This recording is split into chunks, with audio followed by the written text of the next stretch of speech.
கர்த்தருடைய பரிசுத்த நாமம் மகிமைப்படுவதாக. இந்த நாட்களிலும் அடிமை ஒரு சாட்சியாக, ஜீவனுள்ள சாட்சியாக இந்த நேரத்திலும் உங்கள் மத்தியிலே சாட்சி சொல்லும்படியாக ஆண்டவர் கொடுத்த வாய்ப்பிற்காக ஆண்டவருக்கு நன்றி சொல்லுகிறேன். விசேஷமாக இந்த வாய்ப்பை ஏற்படுத்தி கொடுத்த அருமையான தானியேல் அவர்களுக்காக உங்களுக்கு நன்றி ஆண்டவருக்கு நன்றி சொல்லுகிறேன். என்னுடைய பெயர் இயேசுநாதன். ஒருவேளை இயேசுநாதன் என்கிற பெயர் இருந்தாலும் இயேசுவுக்கும் எனக்கும் சம்பந்தமில்லாத ஒரு வாழ்க்கை உள்ள. என்னுடைய தாத்தாவுடைய பெயர் பெரியசாமி. அவருடைய பெயர் பெரியசாமி.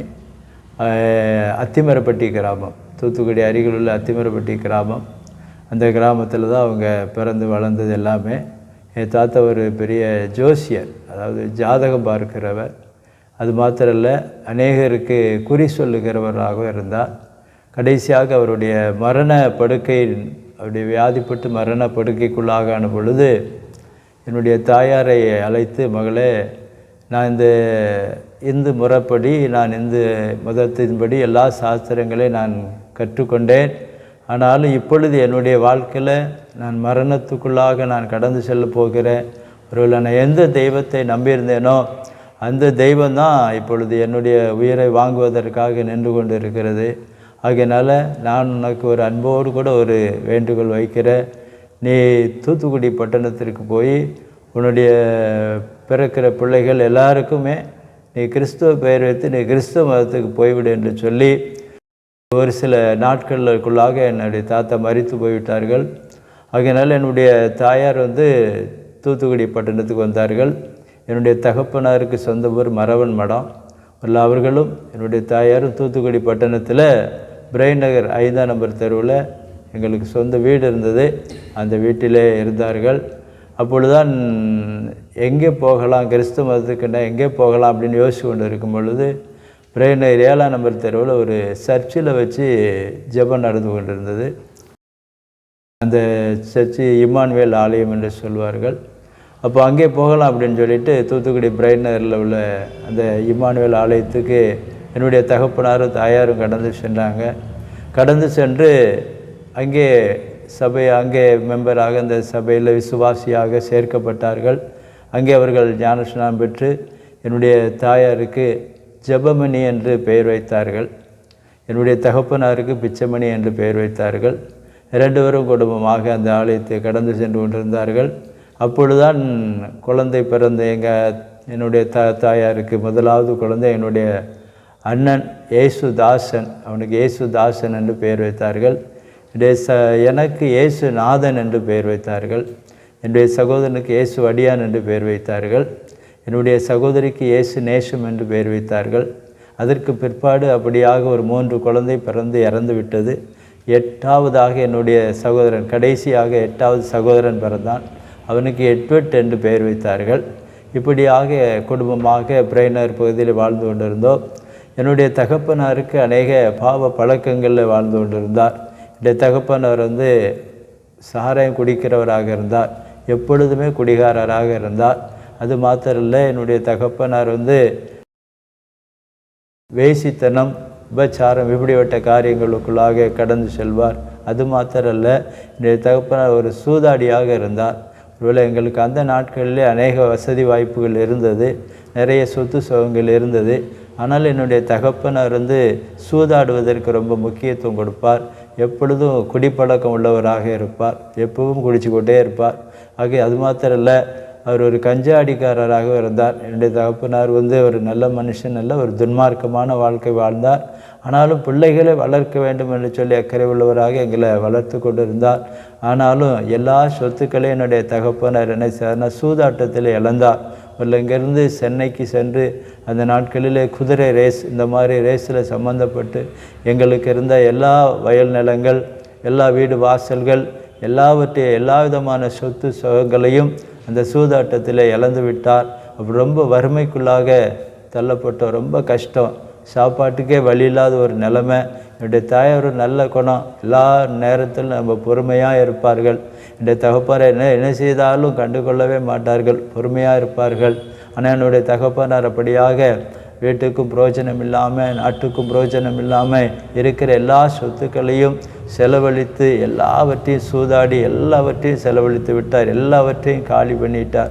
எங்களுக்கு நாங்கள் விவரம் தெரியும் பொழுது எங்களை வாழ வைப்பதற்கு, எங்களை நல்லா வைப்பதற்கு என்னுடைய தகப்பனாரிடத்தில் எந்த ஒரு காரியமும் இல்லை, எந்த ஒரு வசதி வாய்ப்புகளும் இல்லை. ரொம்ப கஷ்டப்பட்டாங்க. அப்படிப்பட்ட நேரத்தில் என்னுடைய தகப்பனாருக்கு தூத்துக்குடி நகராட்சியில் ஒரு வேலை கிடைத்தது. ஆகையினால் அந்த வேலைக்கு கடந்து சென்றதுனால ஒருவேளை அந்த வேலை நிமித்தமாக என்னுடைய தகப்பனார் குடும்பத்தை நடத்துனாங்க. பிள்ளைகள் நாங்கள் எல்லாருமே எல்லாம் சின்ன பையங்க. அப்போ ரொம்ப கஷ்டப்பட்டோம். என்னுடைய சகோதரன் படித்து கொண்டிருந்தார். நான் சிறு வயதில் பள்ளிக்கு கடந்து செல்லாதபடி எனக்கு படிப்பு வரல அப்படிங்க என்னுடைய தாயாரும் தகப்பனாரும் சரி அவனுக்கு நேரம் சரியில்லை, அதனால் படிப்பு வரல அப்படின்னு என்னை படிக்க வைக்கலை. நானும் பள்ளிக்கூடத்துக்கு போகலை. ஆனால் என்னுடைய சகோதரர் படித்தார்கள். ஆனாலும் கஷ்டம், ரொம்ப சாப்பாட்டுக்கே கஷ்டம். எட்டு தகப்பனாருக்கு அந்த நாட்களில் குறைஞ்ச சம்பளம் தான். அந்த நாட்களில் 3000 ரூபா இந்த அளவு தான் சம்பளம். அது அரசு வேலை. ஆனால் அந்த சம்பளத்தில் அந்த குடும்பத்தை ஓட்டுவதற்கு ரொம்ப கஷ்டமாக இருந்தது. ரொம்ப கஷ்டம். அந்த நாட்கள்லேயும் என்னுடைய தாயாருக்கு கொஞ்சம் பலவீனமாக இருந்தது.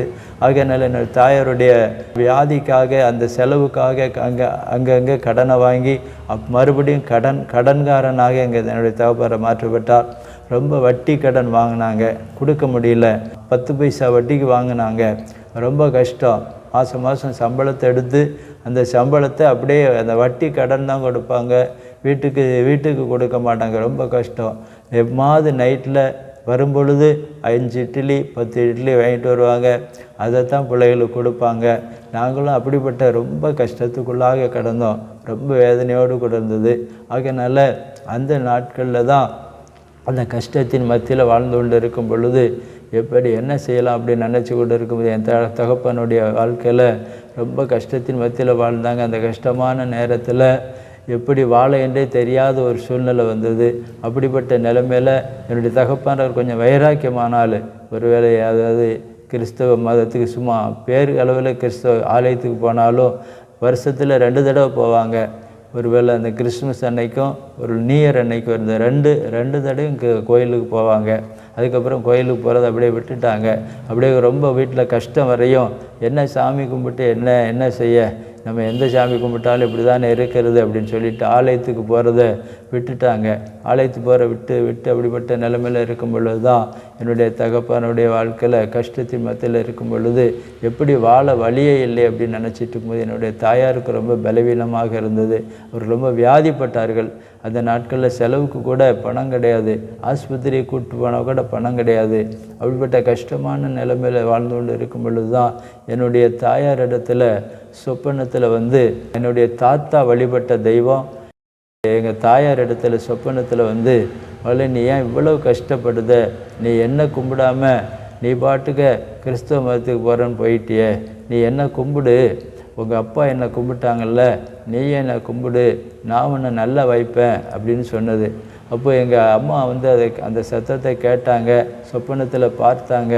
ஆனால் எங்கள் அம்மாவுக்கு ஒரு இஷ்டம், சரி பரவாயில்ல, எப்படியாவது நம்ம நல்லா இருந்தால் பிள்ளைகளை நல்லா வளர்த்துடலாம் அப்படின்னு நல்ல ஒரு எண்ணத்தில் எங்கள் அம்மா சரி நான் உன்னை கும்பிடுதேன், நீ என்னை நல்லா வை அப்படின்னு சொன்னாங்க. ஆனால் என்னுடைய தகப்பனார் அதை ஏற்றுக்கொள்ளலை. ஏன்னா என்னுடைய தகப்பனார் குடிகாரராக இருந்தார். அவர் எப்பவும் கஞ்சா அடிப்பார். எப்போவுமே வீட்டில் ஒரு டப்பாவில் கஞ்சா இருக்கும், பீடி கட்டுக்கட்டாக ஒரு டப்பாவில் இருக்கும், கஞ்சா அடித்து கொண்டே இருப்பார். என் தகப்பனார் வேறு தெய்வத்தை நம்ப மாட்டார். எந்த தெய்வமே இல்லை அப்படின்னு சொல்லுகிற ஒரு குணதிசயம் உள்ள தகப்பனார்.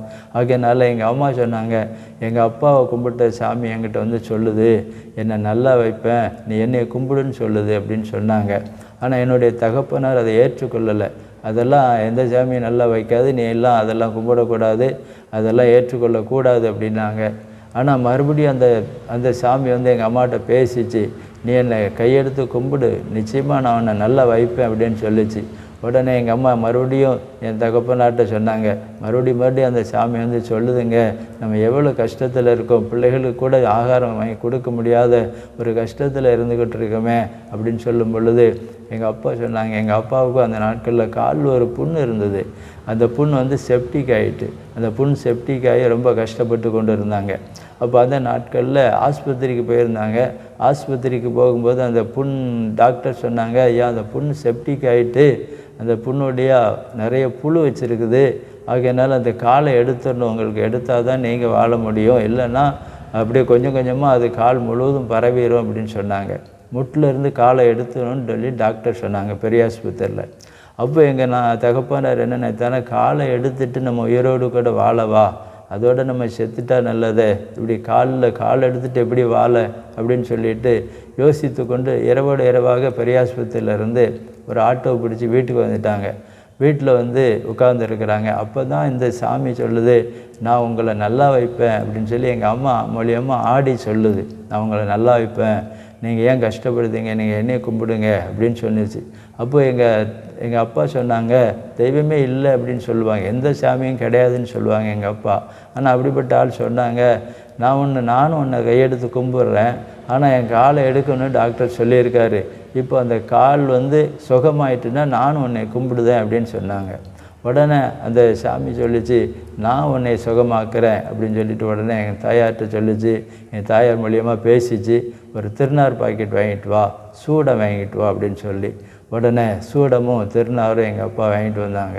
எங்கள் அம்மா அந்த நாட்களில் சாமி ஆடினாங்க. ஆடிக்கொண்டு அந்த திருநார் எடுத்து அந்த சூடத்தை அந்த திருநார் மேலே வச்சு தீபத்தை வச்சு அதை எரிய வைத்து அந்த சூடத்தை மறுபடியும் அணைச்சிட்டு, இந்தா உன் காலில் காமி அப்படின்னு சொல்லி எங்கள் அப்பாவுடைய கால்களில் அந்த திருநாரை அந்த சாமி போட்டு ஒரு சில நாட்கள்லே அந்த கால் சுகமாகிட்டு, ஒரு சில நாட்களே ஒரு பெரிய அற்புதம் அந்த நாட்களில் நடந்தது. அந்த காலோடி அந்த ஓட்டையோடி புழு கொண்டே இருக்கும். ஆனால் அது செய்ததுனால அந்த புழு நின்று போச்சு, வரவே இல்லை. அந்த காலும் சுகமாயிட்டு நல்லா நடக்க ஆரம்பிச்சிட்டாங்க. உடனே எங்கள் அப்பா சொன்னாங்க, உண்மையிலே இந்த சாமி இருக்குது, அதனால் நான் அதை கும்பிட்றேன்னு சொல்லி எங்கள் அப்பாவும் அனுமதி கொடுத்தாங்க. சரிம்மா நீ சாமி ஆடு அப்படின்னு சொல்லி பிரேனர் 12ஆம் நம்பர் தெருவில் அந்த மாரியப்பன் அவருடைய அந்த வீட்டுக்காரர் மாரியப்பன், நாங்கள் வாடகை தான் இருந்தோம் கடைசியாக. அப்போ அந்த வீட்டுக்குள்ளே ஒரு பூடத்தை போட்டாங்க எங்கள் அம்மா. வீட்டுக்குள்ளே ஒரு முக்கில் ஒரு சின்ன பூடத்தை போட்டு வீட்டுக்குள்ளேயே பூஜை பண்ணி அந்த தெய்வத்தை கும்பிட ஆரம்பித்தாங்க. அநேகர் கும்பிட வர ஆரம்பித்தாங்க. அநேகருக்கு எங்கள் அம்மா குறி சொல்லும்படியாக அநேகருக்கு குறி சொல்லுகிறவர்களாக மாற்றப்பட்டாங்க. தெருவில் உள்ளவங்கள்லாம் வருவாங்க, பெரியவங்கெல்லாம் வருவாங்க. எங்கள் அம்மா குறி சொல்லும், இந்த தமிழ்நாட்டில் போகாத இந்து கோயிலே இருக்காது எங்கள் அம்மா. அப்படியாக எங்கள் அம்மா மறுபடியாக ரொம்ப பக்தியாக மாறிட்டாங்க. அந்த நேரத்தில் எங்கள் அப்பாவுக்கு ஒரு சுகம் கிடச்சதுனால எங்கள் அப்பாவும் சரி பரவாயில்ல நீ சாமி ஆடுமா அப்படின்னு சொல்லிட்டாங்க. அதனால எங்கள் அம்மாவுக்கு ஒரு ஃப்ரீ விடுதலையோடு கூட ஆடினாங்க. எங்கள் அண்ணனுக்கு படித்தான், வேலை இல்லாமல் இருந்தது. எங்கள் அப்பா சொன்னாங்க, என் மகனுக்கு ஒரு வேலை வாங்கி கொடுத்துருந்தாங்க. அது சொன்னது போல் எங்கள் அண்ணனுக்கும் தூத்துக்குடி நகராட்சியில் வேலை கிடச்சிது. நான் படிக்கவே இல்லை, எனக்கு படிப்பு வரலை. நான் 1ஆம் கிளாஸ் போகும்போது என் டீச்சர் சொன்னாங்களாம், ஓ மகனுக்கு நான் பாடம் சொல்லி கொடுக்குறதோட கல்லில் நார் உரிச்சிருவேன், உன் மகனுக்கு மண்டையில் எதுவுமே ஏறவே மாட்டுங்க அப்படின்னு எனக்கு 1ஆம் கிளாஸ் சொல்லி கொடுத்த டீச்சர் எங்கள் அம்மாவை பார்த்து சொல்லியிருக்கிறாங்க. சொன்னதும் எங்கள் அம்மாவுக்கு ரொம்ப கஷ்டம். அதனால் என் பிள்ளைய பார்த்து இப்படி சொல்லுதால இந்த வாத்திச்சு, என் பிள்ளைக்கு நேரம் சரியில்லை, அதனால் என் பிள்ளை படிக்கலை, படிப்பு வரலை, ஆனால் இப்படி சொல்லுதால அதனால் என் பிள்ளைக்கு நேரம் வரும்போது அவன் படிப்பான் அப்படின்னு சொல்லிட்டு என்னை பள்ளிக்கூடத்துக்கு அனுப்பாமல் அப்படியே வச்சுட்டாங்க. என்னுடைய சிறு வயதிலே கிட்டத்தட்ட பள்ளிக்கூடத்துக்கு போகாமலே அப்படியே இருந்தேன். ஆனால் என்னுடைய தகப்பனார் எப்படியாவது என் பையனும் படிக்கணும் அப்படின்னு சொல்லிட்டு, அவர் குடிகாரர் தான், கஞ்சாடிக்காரர் தான், ஆனாலும் பிள்ளைகள் மேலே அன்பாக இருப்பார். அதனால் எப்படியாக்கிலும் படிக்கணும்னு சொல்லிட்டு தூத்துக்குடியில் இருக்கிற பிரேனர் 7ஆம் நம்பரில் ஒரு ஸ்கூல் இருந்து டிடிடிஎஸ் ஸ்கூல், அந்த ஸ்கூலில் என்னை சேர்த்து விட்டாங்க. அங்கே நான் ஒரு மாதம் போயிருப்பேன், அதுக்கப்புறம் போகவே இல்லை. உடனே வீட்டுக்கு தெரிஞ்சு போச்சு, இவன் ஸ்கூலுக்கே போகாமல் எங்கேயோ சுற்றிக்கிட்டு இருக்கான்னு சொல்லிட்டு உடனே 2வது சின்னமணி நாடார், கணேஷ் நகரில் சின்னமணி நாடார் ஸ்கூல்னு ஒன்று இருக்குது, அந்த ஸ்கூலில் கொண்டு சேர்த்து விட்டாங்க. அந்த ஸ்கூல்லையும் கிட்டத்தட்ட ஒரு 10 நாள் 15 நாள் இவ்வளோ தான் போவேன். அதுக்கப்புறம் போக மாட்டேன். எங்கேயாவது மாடு குளிச்சிக்கிட்டு இருக்கா, ஆடு குளிச்சிக்கிட்டு இருக்கா, எங்கே மாட்டை குளிப்பாட்டுறாங்க, ஆட்டை குளிப்பாட்டுறாங்கன்னு அப்படியே தண்ணி கண்ட இடத்துல போய் உட்காந்து நேரத்தை போய்கிட்டு இப்படி சாப்பிட்டுட்டு கொடுக்குற சாப்பாடை சாப்பிட்டுட்டு வீட்டுக்கு பள்ளிக்கூடத்துக்கு போயிட்டேன்ட்டு சொல்லிட்டு வந்துடுவேன். இப்படி தான் என் படிப்பு இருந்தது. இப்படியாக ஓட்டப்பிராடத்தில் இருக்கிற ஒரு ஹாஸ்டலில் கொண்டு விட்டாங்க. அந்த வயசில் எனக்கு அப்பொழுது ஒரு 10 வயசு இருக்கும். அங்கேயாவது படி அப்படின்னு சொல்லி விட்டாங்க. அங்கேயும் நான் படிக்கலை, அந்த ஸ்கூல்லேயும் நான் ஹாஸ்டல்லேருந்து படிக்கலை. நான் சொல்லாமல் தெரியாமல் நடந்தே வீட்டுக்கு வந்துட்டேன். இப்படி தான் என்னுடைய படிப்பு வாழ்க்கை போச்சு. ஆகையினால என்னை வீட்டில் ஒன்றும் கண்டுக்கிடலை. சரி, அவனுக்கு நேரம் சரியில்லை பாவம், அவன் நேரம் நல்லா இருக்கச்சில்ல படிப்பான் அப்படின்னு விட்டுட்டாங்க. இப்படி தான் என்னுடைய வாழ்க்கையில் வாழ்ந்தேன். ஆனால் நான் துன்மார்க்கமான 10 வயசாக இருக்கும் பொழுதே நான் பீடி குடிக்க பழகினேன். ஏன்னா என்னுடைய தகப்பனார் எப்பவும் வீட்டில் ஒரு டப்பாவில் நிறைய பீடி கெட்டாக வச்சுருப்பாங்க, கஞ்சா ஒரு டப்பாவில் வச்சுருப்பாங்க. நான் பார்ப்பேன், அப்பா இதெல்லாம் அடிச்சிட்டு இருக்காங்களே, நம்ம இதை அடித்தா என்ன செய்யும், எப்படி இருக்கோ அப்படின்னு எங்கள் அப்பாவுக்கு தெரியாமலே பீடி எடுத்து கொண்டு போய் நான் பீடி குடிக்க பழகினேன். அப்போ 10 வயதில் நான் பீடி குடிக்க பழகினேன். வீட்டிலவே இருக்க மாட்டேன், என்னை கண்டுக்கிட மாட்டாங்க, யாரும் என்கிட்ட எதுவும் பேச மாட்டாங்க. பாவம் அவனுக்கு நேரம் சரியில்லை அப்படின்னு என்னை மனம் போல் விட்டுருவாங்க. ஆகையினால நான் வீட்டுக்கே வரமாட்டேன், வெளியே படுத்துக்கிடுவேன். துன்மார்க்கமான நண்பர்களோடு கூட பழக்கம் ஏற்பட்டுச்சு. தவறான நண்பர்களோடு கூட, அதாவது என்ன தவறானம்னா எப்படி களை வாங்கலாம், எங்கே போய் சீட்டு விளையாடலாம், எப்படி சாராயம் குடிக்கலாம், இப்படிப்பட்ட துன்மார்க்கமான நண்பர்கள் சிறு வயதிலே எனக்கு அப்படிப்பட்ட நண்பர்கள் பழக்கமானது. ஆகையினால தூத்துக்குடி விஓசி காலேஜி, அப்போ அந்த பகுதியெல்லாம் சுற்றி காடு தான். அப்போ நேராக விஓசி காலேஜுக்கு போயிடுவோம். அந்த காலேஜ் சுற்றிலும் காடு, அந்த காட்டு பகுதியில் போய் உட்காந்துருப்போம். அங்கே கோழிகள் நிறைய வரும், நிறைய கோழிகள் மேய்வதற்காக வரும். நாங்கள் அப்படியே என்ன செய்வோம்னா பையங்களாக சேர்ந்து அப்படியே உட்காந்துருக்கிற மாதிரியே உட்காந்து டபக்குன்னு ஒரு துண்டை போட்டு அந்த கோழியை பிடிச்சிடுவோம்.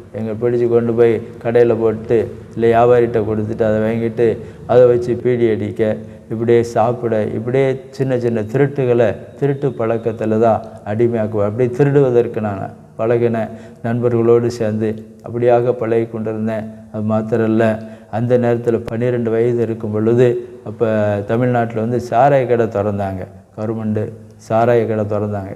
அப்போ நான் வேலை வெட்டி இல்லாமல் நான் துன்மார்க்கமாக வாழ்ந்து கொண்டிருந்தேன். அப்போ என்ன செய்யலாம், அப்போ நமக்கு இந்த கடையிலையாவது வேலை கிடைக்குமா அப்படின்னு பார்க்கச்சில எனக்கு அந்த சாராய கடையில் அந்த 13 வயதில் எனக்கு சாராய கடையில் வேலை கிடச்சிது. என்ன வேலை அப்படின்னா கிளாஸு கழுவுறதுக்காக என்னை சேர்த்தாங்க. அப்படி தான் என்னுடைய வாழ்க்கை, துன்மார்க்கமான என்னுடைய வாழ்க்கையில் நான் போய் கொண்டிருந்தேன். அப்போ அந்த சாராய கடையில் கிளாஸ் கழுவுறதுக்காக வேலை சேர்ந்தாங்க. கிளாஸ் கழுவுறதுக்காக நான் அந்த சாராய கடையில் வேலை பார்த்தேன். அப்போ இலவசமாக குடிச்சிக்கொள்ளலாம், எவ்வளோ நாளும் இலவசமாக சாராயம் குடிச்சிக்கொள்ளலாம். ஏன்னா கடையில் இருப்பதுனால இலவசமாக குடிச்சிக்கொள்ளலாம். ஏன்னா அந்த பாட்டில் சாராய பாட்டில் 750 மில்லி, அந்த பாட்டில் ஃபுல் பாட்டில் 750 மில்லி. ஆனால் அந்த சாராய பாட்டிலில் 150 எடுத்துட்டு 150 தண்ணி ஊற்றி அப்படியே சீல் போட்டு புது பாட்டில் மாதிரி நானும் ஒரு அருமையான சவர் வச்சுருவோம். வேலை பார்த்தோம், 2 பேரும் வேலை பார்த்தோம், அப்படி மாற்றி வச்சுருவோம். ஆகையினால ஒரு பாட்டில் விற்றாலே எங்களுக்கு அதில் 150 சாராயம் நாங்கள் எடுத்துருவோம். அப்போது அதை நாங்கள் நல்லா செலவு பண்ணலாம், குடிக்கலாம். இப்படி துன்மார்க்கமாக வாழ ஆரம்பித்தேன். நல்ல குடிகாரனாக மாற்றப்பட்டேன். சிறு வயதில் 14 வயதாகும் பொழுது நான் ஒரு குடிகாரனாக மாற்றப்பட்டேன். வீட்டுக்கு தெரியாது, வீட்டுக்கு போக மாட்டேன், குடித்தா வீட்டுக்கு போக மாட்டேன், வீட்டுக்கு செலவுக்கு துட்டும் கொடுக்க மாட்டேன். ஆனால் வீட்டில் என்னை கண்டுக்கிடவே மாட்டாங்க. சரி, எப்படியோ ஒரு இதில் அவன் இருக்கான் அப்படின்னு சொல்லி விட்டாங்க. என் வாழ்க்கை இப்படி துன்மார்க்கமாக தான் நான் வாழ்ந்து கொண்டிருந்தேன். இப்படிப்பட்ட வாழ்ந்து கொண்டு இருக்கும் பொழுது தான் ஒரு நாள் என்னுடைய தாயார் சொன்னாங்க, மகனே ஸ்தோத்திரம், என்னோடய தாயார் சொன்னாங்க, மகனே நீ ரொம்ப வாழ்க்கையில் கஷ்டப்பட்டு கொண்டு இருக்கிற, இப்படி பாவத்துக்கே ரொம்ப தவறான பாதையில் போயிட்டுருக்க, குடிகாரனாக குடிக்க பழகி இருக்கிற, ஆகையினால நீ இப்படிப்பட்ட காரியங்கள் செய்யக்கூடாது. அதனால் நீ கொஞ்சம் மனம் திரும்பு, நீ திருந்தி நல்லவனாயிரு, உன் வாழ்க்கையில் நல்லா இருக்கணும் அப்படின்னு சொல்லி என் தாயார் அட்வைஸ் பண்ணுவாங்க. நான் கேட்கவே மாட்டேன், வீட்டுக்கும் போக மாட்டேன். வீட்டுக்கும் போகாமல் வெளியிலே படுத்துருவேன். தூத்துக்குடியில் நான் படுக்காத இடமே கிடையாது. நைட்டில் பெரியாஸ்பத்திரியில் போய் படுத்துக்கிடுவேன். அப்போ பெரியாஸ்பத்திரி வாட்ச்மேன்லாம் கிடையாது. இப்போ வாட்ச்மேன் இருக்காங்க, அப்போ வாட்ச்மேன் கிடையாது. என் பாட்டுக்கு பெரியாஸ்பத்திரியில் போய் படுத்துக்கிடுவேன்.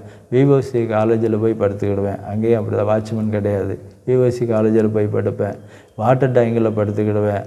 தூத்துக்குடி 1ஆம் கேட்டில் மேலே ஒரு பாலம் உண்டு, 1ஆம் ரயில்வே ஸ்டேஷனில். அந்த பாலத்தில் கூட நான் எத்தனையோ இரவு நேரத்தில் நான் படுத்து கொண்டு இருக்கேன்.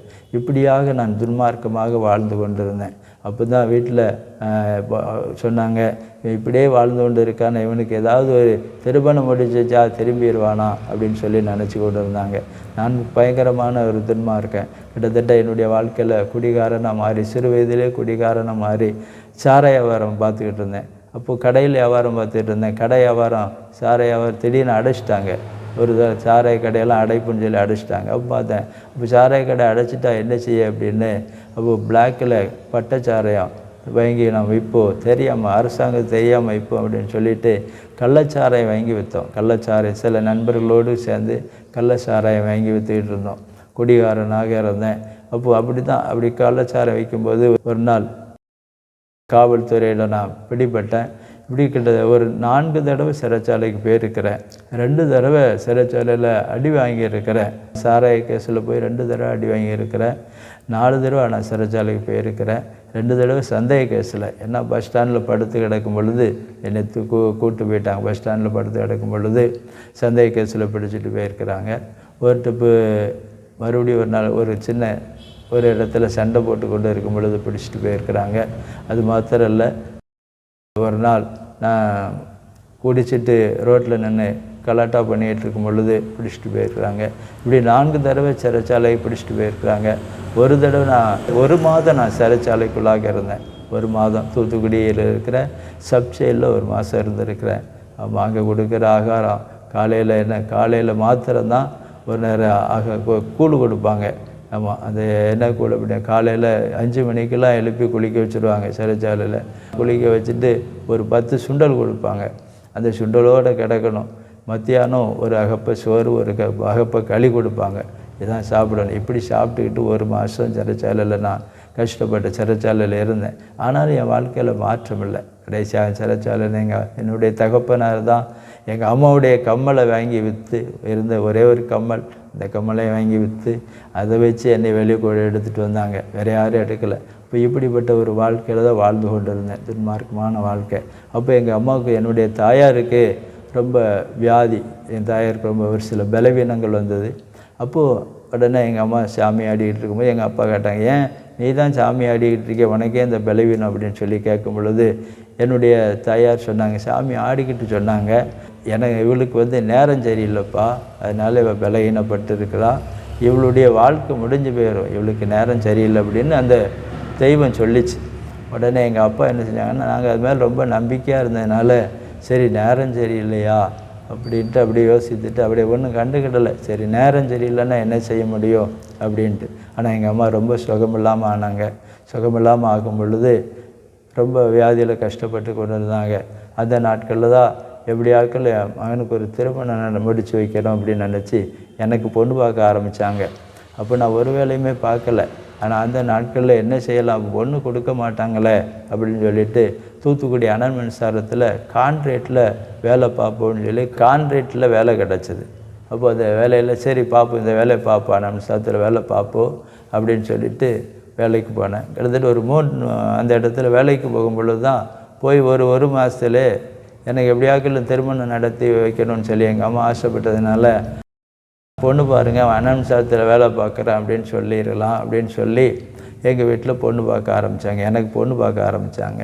அப்போது சரி மாப்பிள்ளை எங்கே வேலை பார்க்குற அப்படின்னா அனல் மின்சாரத்தில் வேலை பார்க்குறார் அப்படின்னு சொல்லிட்டாங்க. அப்போது ஒரு தெரிஞ்சவங்ககிட்ட சொல்லி வச்சுருந்தாங்க. அப்போ எங்கள் அப்பாவுக்கு தெரிந்த ஒரு அருமையான சகோதரர் தான். அவர் சொன்னார், இப்போ இந்த மாதிரி பிரைனர் 9 பரமேஸ்வரன் நாடான்னு எனக்கு தெரிந்த ஒரு நபர் இருக்கிறாரு, ஒரு தெரிந்த ஆள் இருக்குது. அவருக்கு 3 பிள்ளைங்க இருக்குது. அதில் மூத்த பிள்ளைய வேணால் கேட்டு பார்ப்போம் அப்படின்னு சொன்னாங்க. உடனே சரின்னு எங்கள் அப்பா சொன்னாங்க. உடனே அந்த நாட்களில் 1986 அந்த வருஷத்தில் எங்கள் அப்பா சரி அப்படின்னு சொல்லிவிட்டு தூத்துக்குடி அவங்களே பேசிக்கலாம், நல்ல பிள்ளையாக இருந்தால் முடிச்சிடலாம் அப்படின்னு சொல்லி பேசினாங்க. அப்போ தூத்துக்குடி பிரைனர் 9ஆம் நம்பர் தெருவில் அவங்க வீடு இருந்தது.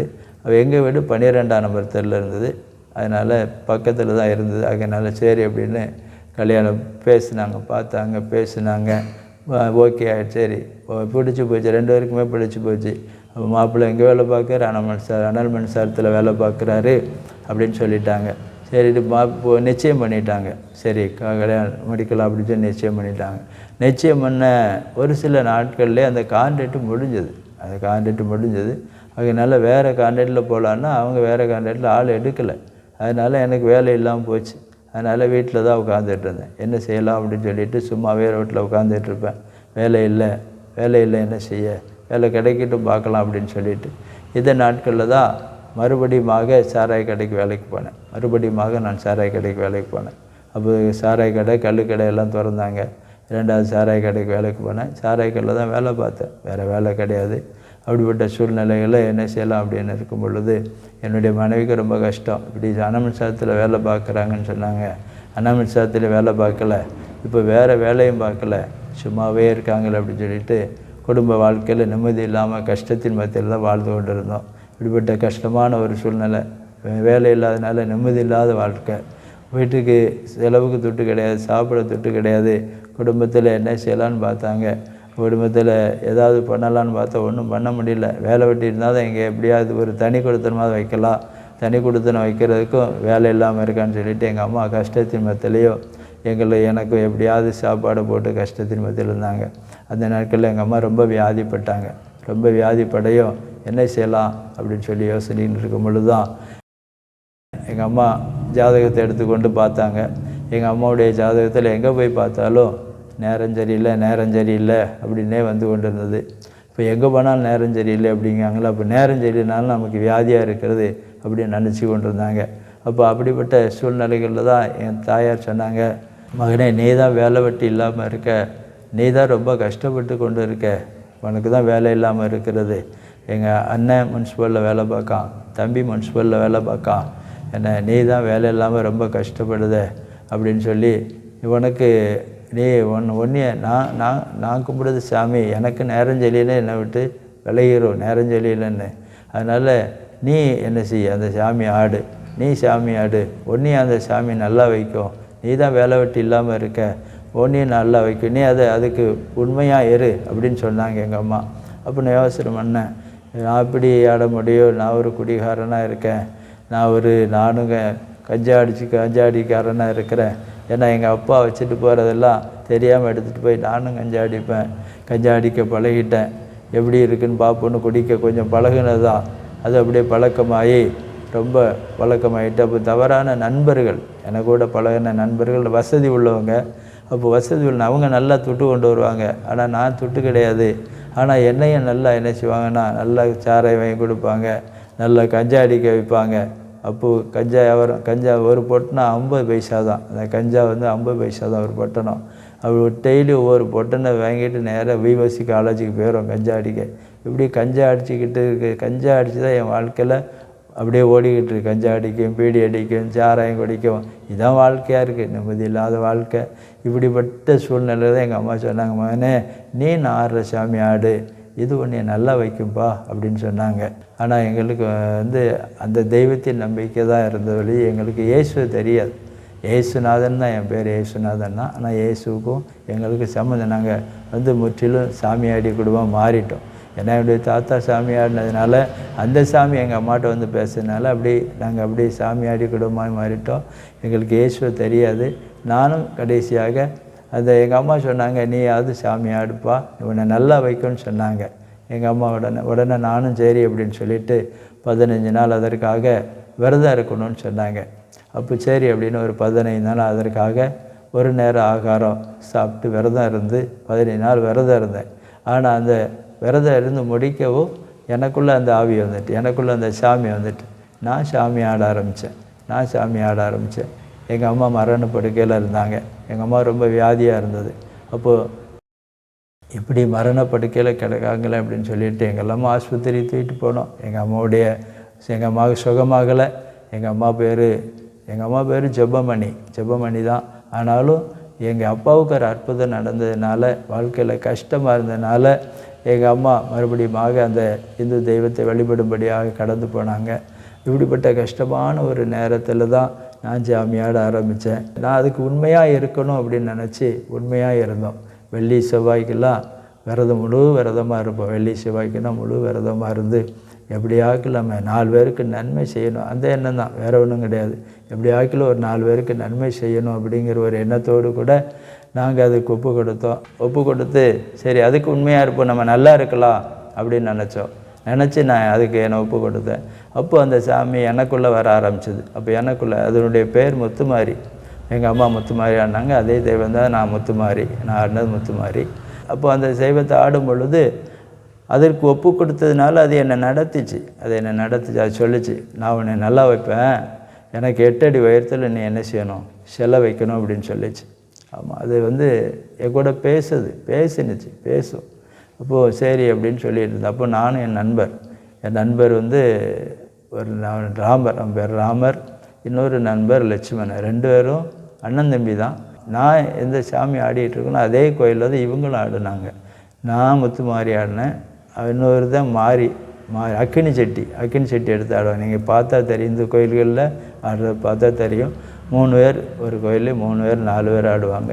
அப்போ ஒருத்தன் மாடை ஆடினான், மாடசாமி, ஒருத்தன் அக்கினி சட்டி எடுத்து ஆடுவான், நான் முத்துமாரி. இப்படி 3 பேரும் அந்த கோயிலில் எப்படியாவது நம்ம இதில் பெரிய ஆளாக ஆகணும், இந்த கோயிலையும் பெருசாக ஆகணும் அப்படின்னு சொல்லி வைராக்கியமாக இதில் ஒப்பு கொடுத்து அதற்காக நாங்கள் வாழ்ந்து கொண்டு இருந்தோம். எப்படி ஆகிலும் இந்த தெய்வத்தை பெருசாக்கணும்னு சொல்லி அது ஏற்கனவே சொல்லிச்சு, எங்களுக்கு 8 அடி உயரத்தில் எனக்கு செலவை அப்படின்னு சொல்லிச்சு.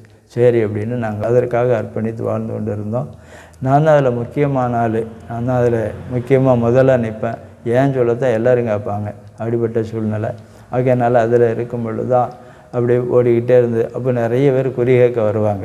ஒவ்வொரு நாளும் செவ்வாய் வெள்ளிக்கெல்லாம் நிறைய பேர் குறி கேட்க வருவாங்க. அப்போ நிறைய பேர் குறி கேட்டு சொல்லிக்கிட்டே இருப்பான். அது பேசுது. ஒரு மனுஷன் வரும்பொழுதே, அவன் தூரத்தில் வரும்போதே பேசும். அவன் மகளுக்கு எப்போ கல்யாணம் முடிக்கலாம் அப்படின்ட்டு நினச்சிக்கிட்டு வாரான். அதனால் நீ இந்த மாதம் முடியும்னு சொல்லு அப்படிங்கும்.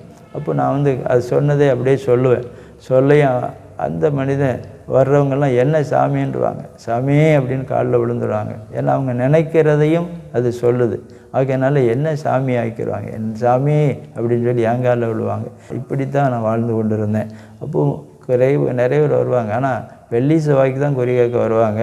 கொஞ்சம் தான் பணம் கிடைக்கும், கொஞ்சம் தான். ஆமாம், 11 வைப்பாங்க, இல்லைன்னா 5 வைப்பாங்க. இப்படி தான் வைப்பாங்க, ரொம்பலாம் வைக்க மாட்டாங்க. ஏன்னா அதுக்காக வாழ்ந்து கொண்டு இருந்தோம். எப்படி ஆக்கிலும் அதை நம்ம என்ன செய்யணும், உயர்த்தணும், அது நிமித்தம் நம்மளும் வாழணும் அப்படிங்கிற ஒரு சூழ்நிலை தான் வாழ்ந்து கொண்டு இருந்தோம். ஆனால் வாழ்க்கையில் ரொம்ப கஷ்டம், ரொம்ப வறுமை, வேதனை, வாழ முடியாத சூழ்நிலை. டெய்லி அப்போ அந்த நாட்களில் லாட்ரி சீட்டு கடை இருந்தது. அப்போ டெய்லி நான் லாட்ரி சீட்டு எடுப்பேன். எப்படி ஆக்கில் நாளைக்கு விடிஞ்சால் லட்சாதிபதி ஆயிடலாம் அப்படின்னு சொல்லி லாட்ரி சீட்டு எடுப்பேன். லாட்ரி சீட்டு பழக்கம் என்கிட்ட இருந்தது. எப்படி ஆக்கிலும் குடிக்கணுங்கிற எண்ணம் இருந்தது. எப்படி ஆக்கிலும் டெய்லி ஒரு 2 கட்டு பீடியாவது அடிக்கணும். பீடி அடிக்கிறதுக்கு பீடி அடிக்கவும், குடிக்கவும், கஞ்சா அடிக்கவோ இந்த பழக்கம்லாம் இருந்தது. ஆனாலும் அதன் மத்தியில் தான் சாமி ஆடிக்கிட்டு இருந்தோம். கடைசியாக அது சொல்லிச்சு, நான் உங்களை பெரிய ஆளாக ஆக்கிடுவேன்ப்பா, நீங்கள் எனக்கு பக்தியாக இருங்க அப்படின்னு சொல்லிச்சு. ஆகையினால உண்மையாகவே என்ன அதுக்கு பக்தியாக இருக்கணும்னு சொல்லி வெள்ளி செவ்வாயெல்லாம் முழுவதும் ஆமாம் தண்ணி மாத்திரம் தான் குடிப்போம். தண்ணி மாத்திரம் குடிச்சிட்டு அதிலே கிடப்போம். நிறைய குறி கேட்குறவங்க வருவாங்க, குறி சொல்ல வருவாங்க. அவங்களுக்கு எல்லாம் சொல்லும், அவங்க எல்லாம் சாமி சாமின்ட்டு போவாங்க. ஆனால் எங்கள் வாழ்க்கையில் நிம்மதி இல்லை, என் வாழ்க்கையில் நிம்மதி இல்லை, சமாதானம் இல்லை, ஒரு சந்தோஷம் இல்லை, ஒரு திருப்தியாக வாழ முடியல. ரொம்ப கஷ்டம், வாழ்க்கையில் ரொம்ப கஷ்டம், வேதனை, குடும்பத்தை நடத்த முடியல, குடும்பத்தில் பிரச்சனை, குடும்பத்தில் போராட்டம். என் மனைவி இப்படிலாம் வறுமையில் வாழ முடியாது, என்ன செய்ய, அப்படி ரொம்ப கஷ்டம். ஆனால் நல்ல மனைவி, நான் என்ன சொன்னாலும் கேட்பாள். ஆனால் அவளுக்கு ரொம்ப கஷ்டம், இப்படி வாழ முடியாத நிலைமையில் இருக்கிறோமே, என்ன செய்ய, குடும்பத்தை நடத்த முடியல, அப்படிங்கிற ரொம்ப கஷ்டம். ஒரு சின்ன வீடு எங்களுக்கு கடைசியாக தனி கொடுத்தனம் வச்சுட்டாங்க. அப்போ ஒரு சின்ன வீடு 200 வாடகை. அந்த 200 வாடகை கூட கொடுக்க முடியாது. அது நாட்களில் என்னுடைய தாயார் ரொம்ப வியாதிப்பட்டு இருந்தாங்க. வியாதியோடு கஷ்டப்பட்டுருந்தேன். என் தாயாருக்கு ஒன்றும் செய்ய முடியாது. என்னை இவ்வளோ கஷ்டத்தின் மத்தியிலும் நல்லா என்னை பார்த்து வளர்த்தாங்க. என்னோடய கஷ்டத்தின் மத்தியில் எனக்கு உதவியாக இருந்தாங்க. ஆனால் அந்த தாயாருக்கு ஒரு காரியம் செய்ய முடியல. என் தாயார் மரண படுக்கையில் இருந்தாங்க, ரொம்ப கஷ்டத்தில் இருந்தாங்க. என்னுடைய தகப்பனார் ரொம்ப வேதனையில் இருந்தாங்க. கஷ்டம்தான். கஷ்டத்தின் மத்தியில் என் கூட பிறந்த சகோதரர், எங்கள் அண்ணன் பேர் ஏசுதாசன், அவன் தூத்துக்குடி நகராட்சியில் வேலை பார்த்தான். அப்போ எங்கள் அப்பாவை எங்கள் அண்ணன் நல்லா பார்த்துக்கிடுவான். எங்கள் அண்ணன் வீட்டோடு இருந்தாங்க. ஆனால் நான் யாருக்குமே உதவி செய்ய முடியாது. என்னால் யாருக்கு எந்த உதவியும் செய்ய முடியாது, அவ்வளோ கஷ்டத்தில் இருந்தேன். அப்போ தான் எனக்கு 2 பிள்ளைகள். அவன் முதலாவது ஒரு பையன் பிறந்தான். அவனுக்கு முத்துராஜான்னு பேர். 2 வருஷம் 1 வருஷம் கழித்து அதுக்கப்புறம் இன்னொரு பையன் பிறந்தான். அவனுக்கு முத்துக்குமார்னு பேர் வச்சோம். 2 பையங்க, சின்ன பையங்க. அப்போ அந்த 2 பையங்களையும் கூட 2 பையங்களையும் வளர்க்க முடியாது, வளர்க்க கஷ்டம். ஏதோ ஏதோ எங்கள் மாமியார் வீட்டில் ஏதாவது கொஞ்சம் சின்ன சின்ன உதவி செய்வாங்க. அதை வச்சு தான் அந்த பிள்ளைகளை கூட பார்க்க முடியுது. என்ன செய்ய அப்படின்னு பார்த்துருந்தோம். அப்போ என் மனைவி சொன்னால், நான் வேலைக்கு போகிறேன், நான் ஏதாவது வேலை பார்த்துட்டு வந்து நான் பார்த்துக்கிட்டுதேன், நீங்கள் சாமி ஆடிட்டுருங்க அப்படின்னு சொன்னான். அப்போ சரி அப்படின்ட்டு என் மனைவி வேலைக்கு போனான். எங்கள் சுப்ரீம் கிளீனிங் போடன்னு ஒரு கம்பெனி இருந்தது. அங்கே என் மனைவி வேலைக்கு போனான். 10 ரூபா தான் சம்பளம். அவங்களுக்கு ரொம்ப கஷ்டம். அந்த நாட்களில் 10 ரூபா சம்பளம் தான். அந்த 10 ரூபா சம்பளத்தில் தான் நாங்கள் சாப்பிடணும். எனக்கு இந்த வெள்ளி செவ்வாய்க்கு ஏதாவது கிடைக்கும், அவ்வளோதான். ரொம்ப கிடைக்காது. ஒரு 100 200 இவ்வளோ தான் கிடைக்கும், அதுக்கு மேலே கிடைக்காது. இதை வச்சு தான் வாழணும். பிள்ளைங்களுக்கு ஒரு 10 காசு மிட்டாய் வாங்கி கொடுக்க கூட முடியாது. அவ்வளோ கஷ்டத்தின் மத்தியில், ரொம்ப வேதனையின் மத்தியில் இருந்தோம். அப்படிப்பட்ட சூழ்நிலைகள் மத்தியில் ஒவ்வொரு நாளும் அழ ஆரம்பித்தோம். ஏன் இவ்வளோ கஷ்டமாக இருக்குது, இப்படிப்பட்ட கஷ்டத்தின் மத்தியில் ஏன் நம்ம வாழணும் அப்படின்னு கூட மனம் ரொம்ப வேதனையோடு கூட இருந்தோம். ஆனால் ஒரு சாமியாடியாக இருந்தேன், அதுக்கு உண்மையாக இருந்தேன். எப்படியாக்குள்ள நல்லா வைக்கணும், அதையும் நல்லா வைக்கணும், நம்மளும் நல்லா இருக்கும்னு நினச்சேன். அந்த நாட்களில் தான் நிறைய ஒரு குறி கேட்க வருவாங்க, குறி சொல்ல எல்லோரும் என்னை சாமிமாங்க. அப்படிப்பட்ட சூழ்நிலையில் எனக்குள்ளே எப்பொழுதுமே பேச ஆரம்பித்தது. உடனே வீடு வீடாக போக ஆரம்பித்தேன். திருநாறுக்கப்புறம் எடுத்துக்கிட்டு வீடு வீடாக போவேன். நிறைய கிறிஸ்தவர்கள் வீட்டுக்கு போக ஆரம்பித்தேன். கிறிஸ்தவர்கள் வீட்டுக்குள்ளே போய் சொல்லுவேன், உங்கள் ஏசு நாளைக்கு என்ன நடக்குன்னு சொல்லுவாரா, நான் சொல்கிறேன் அப்படின்னு சொல்லுவேன். அவங்க ஒன்றுமே சொல்ல மாட்டாங்க. ஏசப்பா அவங்க கூட பேசுகிற அளவுக்கு அவங்களுக்கு பழக்கம் இருந்திருக்காது. அதனால் அவங்க என்ன செய்ய மாட்டாங்கன்னா பதில் சொல்ல மாட்டாங்க. நான் சொல்லுவேன், நாளைக்கு என்ன நடக்கும்னு நான் சொல்கிறேன், உங்கள் சாமி சொல்லுமா, பிடிங்க திருநாரை அப்படின்னு சொல்லி நிறைய கிறிஸ்தவர்கள் வீட்டில் போய் அவங்களுக்கு திருநாறு கொடுத்தேன். இப்படி நீங்களும் என்ன செய்யுங்க, சாமி கும்பிட வாங்க, உங்களை நல்லா வைக்கணும் இப்படி சொல்லுவேன். இப்படி கிறிஸ்தவ வீடுகளுக்கு போக ஆரம்பித்தேன். இப்படிலாம் செஞ்சேன். எங்கேயாவது ப்ரேயர் நடந்தால் எனக்கு ரொம்ப கோபம் வரும். சில சபைகளில் அலேலுயான்னு சொல்லுவாங்க, எனக்கு ரொம்ப கோபம் வரும். என்ன அலேலுயா சொல்லுதாங்க அப்படின்னு ரொம்ப வேதனைப்படுவேன், கஷ்டப்படுவேன். அது மாத்திரம் இல்லை, கல்லை கொண்டு தூக்கி எறிஞ்சிருவேன். என்ன அலேலுயா போட்டுட்ருக்காங்களே அப்படின்னு கல்லை தூக்கி எறிஞ்சிட்டு வந்துடுவேன். இப்படிப்பட்ட ஒரு வாழ்க்கை தான் வாழ்ந்து கொண்டு இருந்தேன். இப்படிப்பட்ட இயேசுவுக்கு விரோதமாக வாழ்ந்து கொண்டிருந்தேன். என் பேர் இயேசுநாதன், என் மனைவி பேர் தங்கம். ஆனாலும் இயேசுவுக்கு எங்களுக்கு சம்மந்தமே இல்லாத ஒரு வாழ்க்கை, ஒரு சாமியாடியாக வாழ்ந்து கொண்டிருந்தேன். பாருங்கள், ரொம்ப கஷ்டம், ரொம்ப வேதனை, கஷ்டத்தின் மத்தியில் எப்படி வாழன்னே தெரியலை, வாழ்வதற்கு முடியலை. அவ்வளோ பெரிய கஷ்டம். எப்படி சொல்ல, ஒரு நேரம் ஆகாரத்துக்கே சாப்பிட்றதுக்கு ரொம்ப கஷ்டம். என் மனைவி 10 ரூபா சம்பளம். அந்த 10 ரூபா சம்பளத்தில் எப்படி வீட்டு வாடகை 200 ரூபா கொடுக்கணும். பிள்ளைகளுக்கு ஆகாரம் கொடுக்கணும், அவங்க கேட்குறது ஏதாவது வாங்கி கொடுக்கணும். முடியவே ரொம்ப கஷ்டம். ரொம்ப கஷ்டத்தின் மத்தியில் தான் வாழ்ந்து கொண்டு இருந்தேன். தாங்க முடியாத வேதனைகள். அப்படிப்பட்ட நிலைமையில் நம்ம ஏன் வாழணும் அப்படிங்கிற எண்ணம் தான் எங்களுக்கு வந்தது. இனி ஏன் நம்ம வாழணும், நமக்கு எந்த தெய்வமே உதவி செய்யலை, வாழ வேண்டாம் அப்படிங்கிற ஒரு எண்ணம் வந்தது. அப்படிப்பட்ட சூழ்நிலை வாழ்ந்து கொண்டு இருக்கும் பொழுது தான் இன்னும் வாழ முடியும், என்னைக்கு சாகலாம் அப்படின்னு சொல்லி நானும் என் மனைவியும் ஒரு முடிவு பண்ணணும். எப்படி சாகலாம், நம்ம வாழ்ந்து புண்ணியம் இல்லையே, வாழ முடியும், யாருக்குமே நம்மளை விட்டு நமக்கு பிரயோஜனம் இல்லையே, யாருக்குமே பிரயோஜனம் இல்லையே, நாம் ஏன் வாழணும் அப்படின்னு சொல்லி நினச்சிக்கிட்டு இருக்கும் பொழுது தான் 1993 வருடம் 10வது மாதம், ஆமாம், ஒரு செவ்வாய்க்கிழமை மாலை வேளையில் எப்படி வாழ அப்படின்னு சொல்லி வாழ முடியாது, ரொம்ப கஷ்டம்தான் அப்படின்னு நினச்சிக்கிட்டு இருந்தோம். அந்த நாட்களில் நிறைய சினிமா பார்ப்பேன். நான் நிறைய சினிமா பார்ப்பேன். சினிமா பார்க்க சினிமா பழக்கத்துக்கு நான் அடிமையாக இருந்தேன். கிட்டத்தட்ட ஒரு நாளைக்கு 4 படம் பார்ப்பேன். ஆமாம், அப்படிப்பட்ட ஒரு சினிமாவுக்கு அடிமைப்பட்டிருந்தேன். அப்போ அந்த நாட்களில் இங்கே சாயந்தரம் சாமி ஆடுவோம், இரவில் தேட்டருக்கு போயிடுவோம், சினிமா பார்க்க போயிடுவோம். அப்போ நான் அழுவேன். நான் தான் அழுதுகிட்டே இருப்பேன். எல்லோரும் சினிமா பார்த்துட்டு இருப்பாங்க. நல்லா டூரிங் தேட்டர் பக்கத்தில் ஆறுமுகா டூரிங் தேட்டர்னு ஒன்று இருந்து எங்கள் வீட்டு பக்கம் கால்வெல் காலனியில், அங்கே போய் நான் போய் செகண்ட் ஷோ பார்க்க போவேன். அப்போ பாருங்கள், நான் அழுவேன். என்ன அழுவேன் அப்படின்னா, நான் ஒரு சாமியாடியாக இருக்கிறேன், என்ன எல்லோரும் சாமின்னு சொல்கிறாங்க, ஆனால் என் வாழ்க்கையில் நிம்மதி இல்லையே, என் வாழ்க்கையில் சந்தோஷம் இல்லையே, நான் ஆடுறது சாமியா இல்லை வேறு சாமி இருக்கா, நான் எவ்வளோ கஷ்டப்படுறேன், நான் நன்மை செய்யணும்னு தான் நினைக்கிறேன், 4 பேருக்கு நன்மை செய்யணும் தான் நினைக்கிறேன். ஆனாலும் நான் கஷ்டப்படுதுனே, கஷ்டத்தின் மத்தியில் இருக்கிறேன். எதுக்கு இவ்வளோ கஷ்டப்படுறேன்? இப்போது வேற ஒரு தெய்வம் என்னை உண்டாக்கின சாமி எது அப்படின்னு எனக்குள்ளாக அந்த நாட்களில் ஒரு கேள்வி வந்தது. இவ்வளோ கஷ்டப்படுதுமே, யாரையும் கெடுக்கணும்னு நினைக்கல, யாரையும் கஷ்டப்படுத்துன்னு நினைக்கல, நல்லா இருக்கணும், 4 பேர் நல்லா இருக்கணும், நாமளும் நல்லா இருக்கணும்னு தான் நினைக்கிறோம். ஆனால் இவ்வளோ ஏன் கஷ்டம் அப்படின்னு சொல்லிட்டு எனக்குள்ளாக ஒரு கேள்வி, நம்ம ஆடு தான் சாமியா இல்லை வேறு சாமி இருக்குதா அப்படின்னு எனக்குள்ளே ஒரு கேள்வி வந்துச்சு. அப்போ நான் சினிமா தேட்டருக்கு படம் பார்க்கணுன்னு போய் என்ன செய்வேன்னா, எல்லோரும் படம் பார்த்துட்ருப்பாங்க, நான் வெளியே படுத்து கொண்டு அழுதுகிட்ருப்பேன். உண்மையான சாமி எது? இந்த வானத்தை உண்டாக்கின சாமி எது?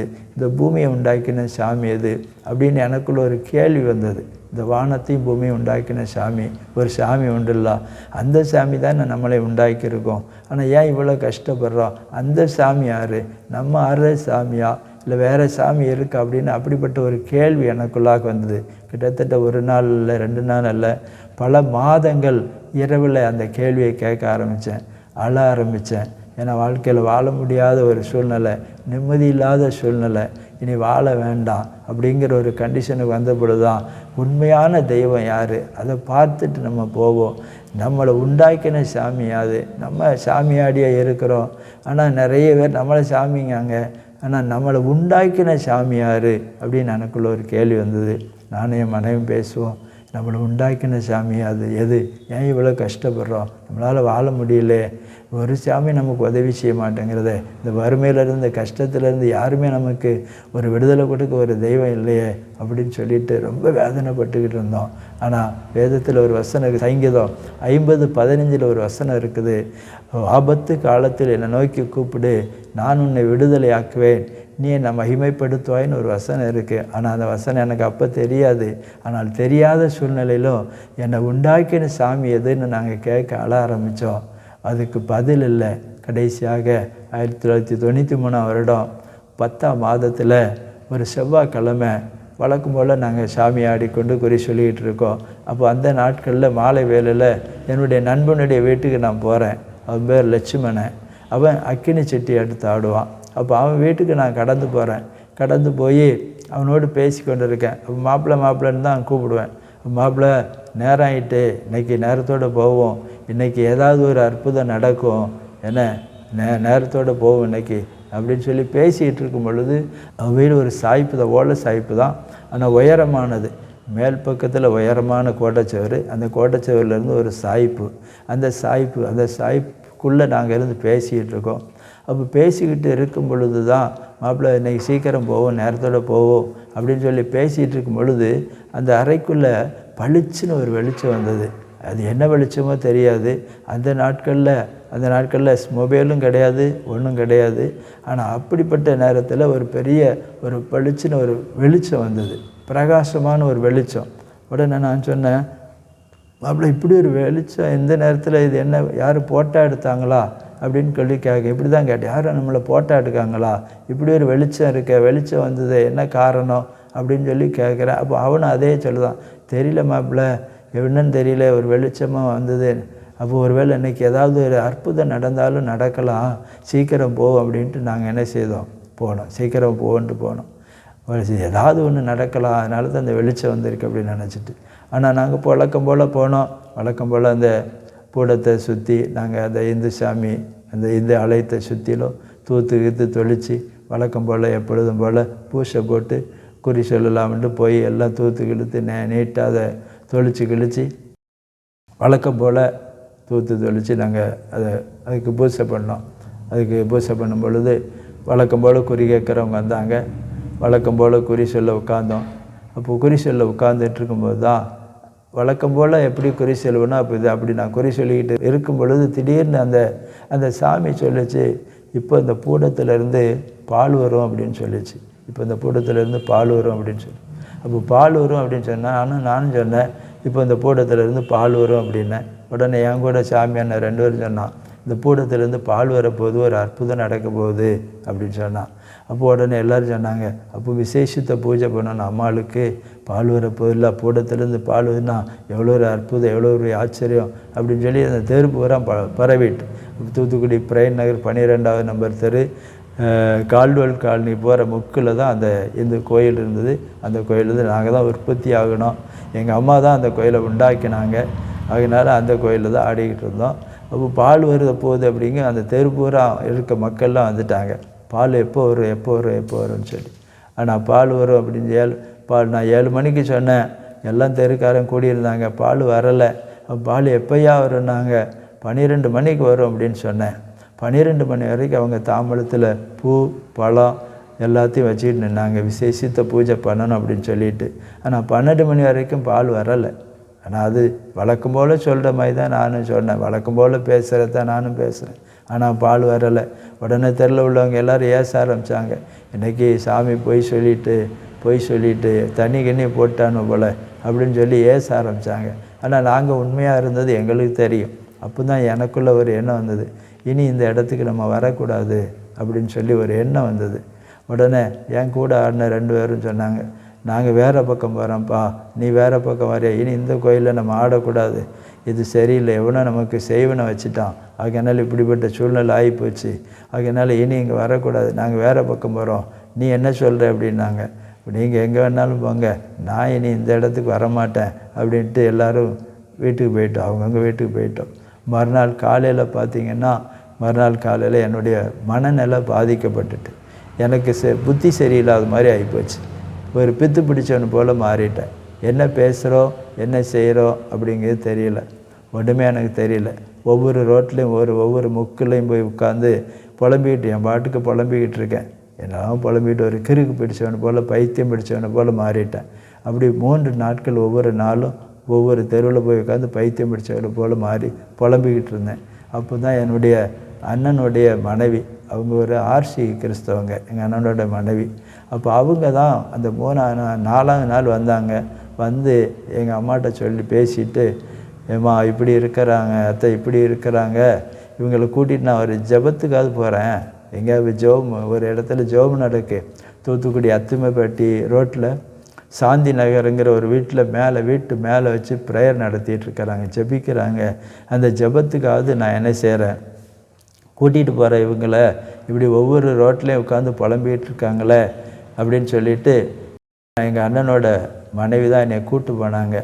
ஒரு ஜெபத்துக்கு கூப்பிட்டு வாங்க அப்படின்னு சொல்லி எனக்கு என்னுடைய சுயநினைவே இழந்தது போல் நான் இருக்கிறேன். அவங்க தான் கூப்பிட்டு போனாங்க. கூட்டிகிட்டு போய் தூத்துக்குடி சாந்தி நகர், ஆமாம் அத்திமரப்பட்டி பக்கத்தில் சாந்தி நகர், அந்த சாந்தி நகரில் ஒரு வீட்டில் மேடல் வச்சு ஜெபம் பண்ணிகிட்ருக்குறாங்க. அப்போ அந்த சகோதரி, அவங்க பேர் ஜெபஸ்டியான், அந்த சகோதரி பேர் ஜெபஸ்டியான். அவங்க வந்து ஸ்பிக்கில் வேலை பார்க்குறாங்க. வேலை பார்த்துக்கிட்டே அந்த வியாதிஸ்தர்களுக்காக ஜெபிக்கிறதுக்கு ஒரு ஜெப கூடாரம் போட்டு, அவங்க வீட்டு மேலே ஒரு ஜெப கூடாரம் போட்டு ஜெபிச்சுக்கிட்டு இருக்கிறாங்க. அப்போ அங்கே என்னை கூப்பிட்டு போனாங்க. என்னுடைய அண்ணனுடைய மனைவி என்னை கூப்பிட்டு போனாங்க. கூட்டிகிட்டு போய் அங்கே போய் அவங்கள்ட்ட அந்த சகோதர்கிட்ட ஜெபிக்க கூப்பிட்டு போய் அவங்க வீட்டில் ஜெபம் நடக்குது. அந்த ஜெபத்தில் என்னை உட்கார வச்சாங்க. அங்கே வெள்ளி செவ்வாய்க்கு அந்த வீட்டில் உபவாச ஜெபம் பண்ணுறாங்க.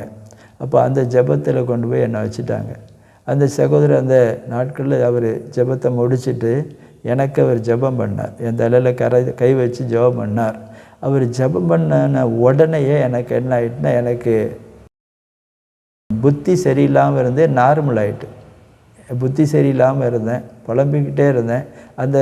அந்த போராட்டம் அந்த நேரத்தில் எனக்கு மாறிட்டு. உடனே எனக்கு ஒரு நம்பிக்கை, ஏன்னா இப்படி இந்த ஜெபம் பண்ணாங்க, உடனே நல்லா வந்துட்டோமே அப்படின்னு சொல்லி. அப்போ அந்த சகோதரர் தான் என்கிட்ட சொன்னாங்க, ஐயா தம்பி, உங்களை இயேசு ரொம்ப நேசிக்கிறாரு, அதனால் நீங்கள் இயேசுவை ஏற்றுக்கொள்ளுங்க, இயேசுக்கு உங்கள் வாழ்க்கையை ஒப்பு கொடுங்க, இயேசு உங்களை ஆசீர்வதிப்பார், நல்லா வைப்பார்னு சொன்னாங்க. ஆனால் எனக்கு ஒரு நம்பிக்கை, என்ன நம்பிக்கை அப்படின்னா, நம்ம இப்படி ஒரு பைத்தியக்காரனாக இருந்தோம், 3 நாட்கள் பைத்தியக்காரனாக ரோட்டில் அலைஞ்சிட்டு இருந்தோம், இவர் ஜெபமனையும் நமக்கு சரியாயிட்ட அப்படின்னு சொல்லி எனக்கு ஒரு நம்பிக்கை.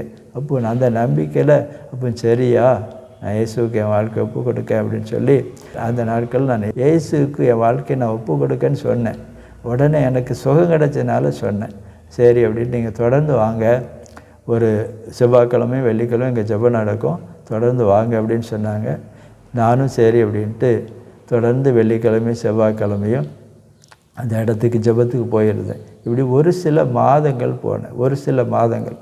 அப்போ எனக்கு ரொம்ப கஷ்டமாயிட்டு.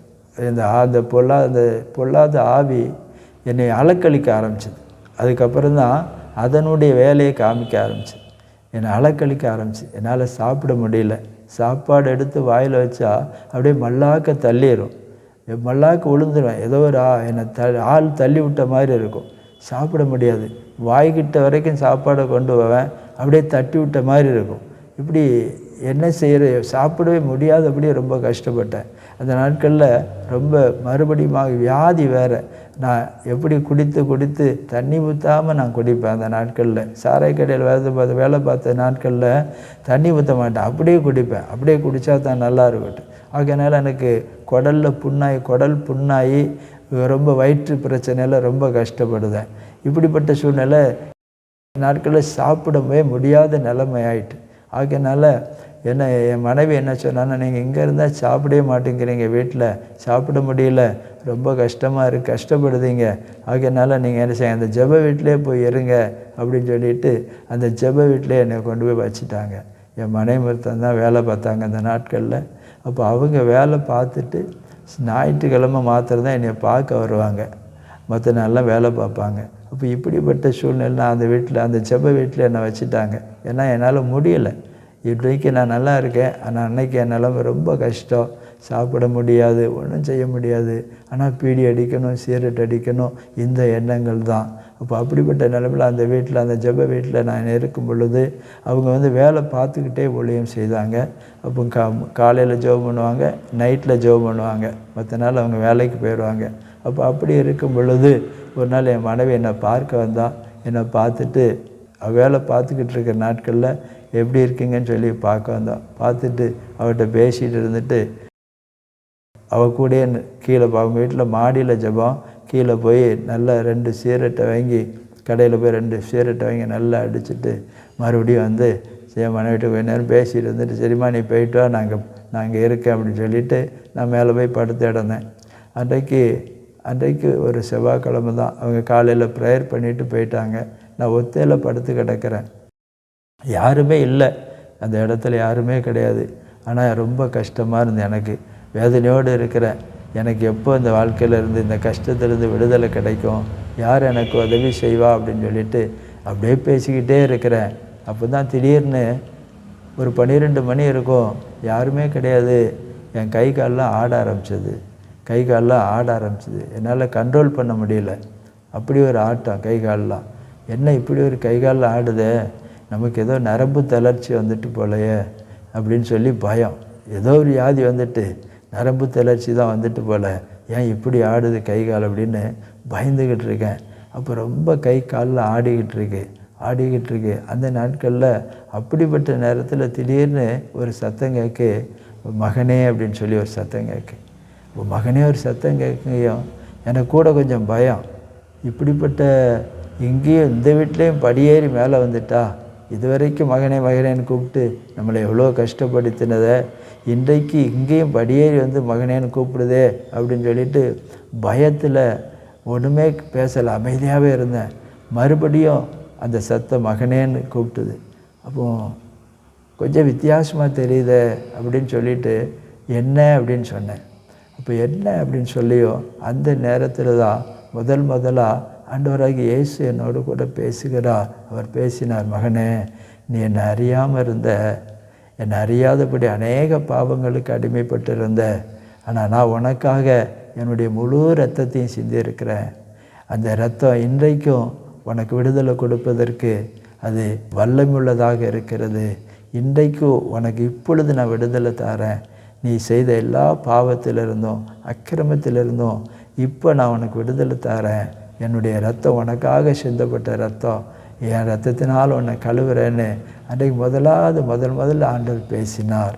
அந்த ஒரே ஒரு வார்த்தை தான். அந்த சத்தம் கேட்கையும் என்னுடைய உடம்பில் ஒரு கூலாக ஒரு ஐஸ்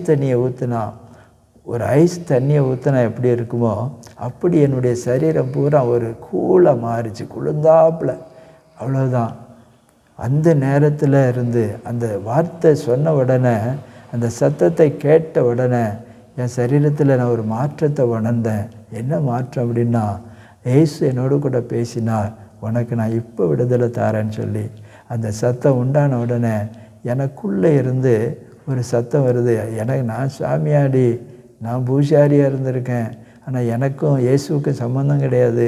ஆனால் ஆண்டவர் அந்த நேரத்தில் பேசின அந்த நேரத்தில் என்னுடைய உள்ளத்திலிருந்து அடி வயிற்றிலேருந்து ஒரு சத்தம் வருது. அல்லேலுயா ஸ்தோத்திரம், அல்லேலுயா ஸ்தோத்திரம்னு ஒரு சத்தம் வருது. எனக்கு அந்த சத்தமே நான் கேட்டதே கிடையாது, ஆனால் அந்த சத்தம் எனக்குள்ளேருந்து வருது.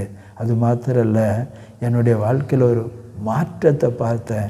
அது வரைக்கும் நான் பீடி குடிக்கணுங்கிற எண்ணம் தான் இருக்கும், சிகரெட்டு குடிக்கணுங்கிற எண்ணம் தான் இருக்கும், சினிமா பாட்டு கேட்கணுங்கிற எண்ணம் தான் இருக்கும், எப்போ போய் நம்ம வெளியே போய் குடிக்கலாம், எப்போ குடிக்கலாம் அப்படிங்கிற சிந்தை தான் வரும். ஆனால் அந்த நேரத்தில் எனக்கு அந்த எண்ணங்கள் எல்லாமே மாறினது. என்னை அறியாமலே எனக்குள்ள ஒரு இணை புரியாத ஒரு சந்தோஷம், என் உள்ளத்தில் ஒரு சந்தோஷம், என்னால் அடக்கி கொள்ள முடியாதபடி ஒரு சமாதான சந்தோஷம் என்னை நிரப்பினதை நான் பார்த்தேன். அது மாத்திரம் இல்லை, என்னுடைய வாழ்க்கையில் அல்லேலியா ஸ்தோத்திரம், அல்லேலியா ஸ்தோத்திரன்னு என் உள்ளத்துலேருந்து சத்தம் வந்துக்கிட்டே இருக்குது. நான் சாயந்தரம் அப்படியே பேசிக்கிட்டே இருந்தேன். சாயந்தரம் ஆகிட்டு, சாயந்தரம் வழக்கம் போல் ஜெபத்துக்கு வந்தாங்க. அந்த வீட்டில் கூடி மாடியில் கூடி ஜெபம் பண்ணுவாங்க. அப்போ கூடி ஜெபம் பண்ணும் பொழுது என்னை அறியாமலே என்னுடைய நாவுகள் என்ன பேசுதுன்னே தெரியல. என்னுடைய நாவு நான் கண்ட்ரோல் பண்ண முடியுது, நான் கண்ட்ரோல் பண்ணி பார்க்க முடியல. ஏதோ இனப்புரியா தெரியாத ஒரு பாஷை, அந்நிய பாஷையினால் ஆண்டவர் என்னை நிரப்பினார். அந்த நாட்களில் எனக்கு அந்த பொல்லாத கிரியிலிருந்து அன்றைக்கு எனக்கு ஆண்டவர் விடுதலை கொடுத்தார். அன்றைய விடுதலை மாத்திரம் இல்லை, ஒரு பெரிய சந்தோஷம், ஒரு பெரிய சமாதானம். உடனே அந்த இடத்துல எனக்கு ஒரு பெரிய மகிழ்ச்சியாக இருந்தது. எனக்குள்ளே தெரியுது, நான் விடுதலை ஆக்கிட்டேன், எனக்கு எந்த பிரச்சனையும் இல்லை, விடுதலை ஆக்கிட்டேன், நான் விடுதலை ஆகியிருக்கேன் அப்படின்னு சொல்லி ஒரு பெரிய சந்தோஷம். அந்த சந்தோஷத்தை எப்படி சொல்லனே தெரியாது. என்னால் உட்கார கூட முடியல, நிற்க முடியல, குதிச்சுக்கிட்டே இருக்கணும் போல். அப்படி ஒரு பெரிய சந்தோஷத்தை அந்த நாட்களில் எனக்கு ஆண்டவர் கொடுத்தார். சந்தோஷமே இல்லாமல் வாழ்ந்த பல வருடங்கள், கிட்டத்தட்ட 30 வருடங்கள், ஆமாம், என் வாழ்க்கையில் பிறந்து வளர்ந்த 30 ஆண்டுகள் நான் சந்தோஷமாக இல்லை, சமாதானமாக இல்லை. ஆனால் அன்றைக்கு நான் எதிர்பார்க்காத ஒரு பெரிய சந்தோஷத்தையும் சமாதானத்தையும் ஆண்டவராக இயேசு கிறிஸ்து எனக்கு தந்தார். அது மாத்திரம் இல்லை, என்னோடு கூட பேசினார். அது எனக்கு பெரிய சந்தோஷம். உனக்காக என் ரத்தத்தை சிந்தியிருக்கேன்ப்பா, அந்த இரத்தத்தினால் உன்னை கழுவுறேன்னு சொல்லி கழுவி அன்றைக்கு ஒரு விடுதலை கொடுத்தாங்க.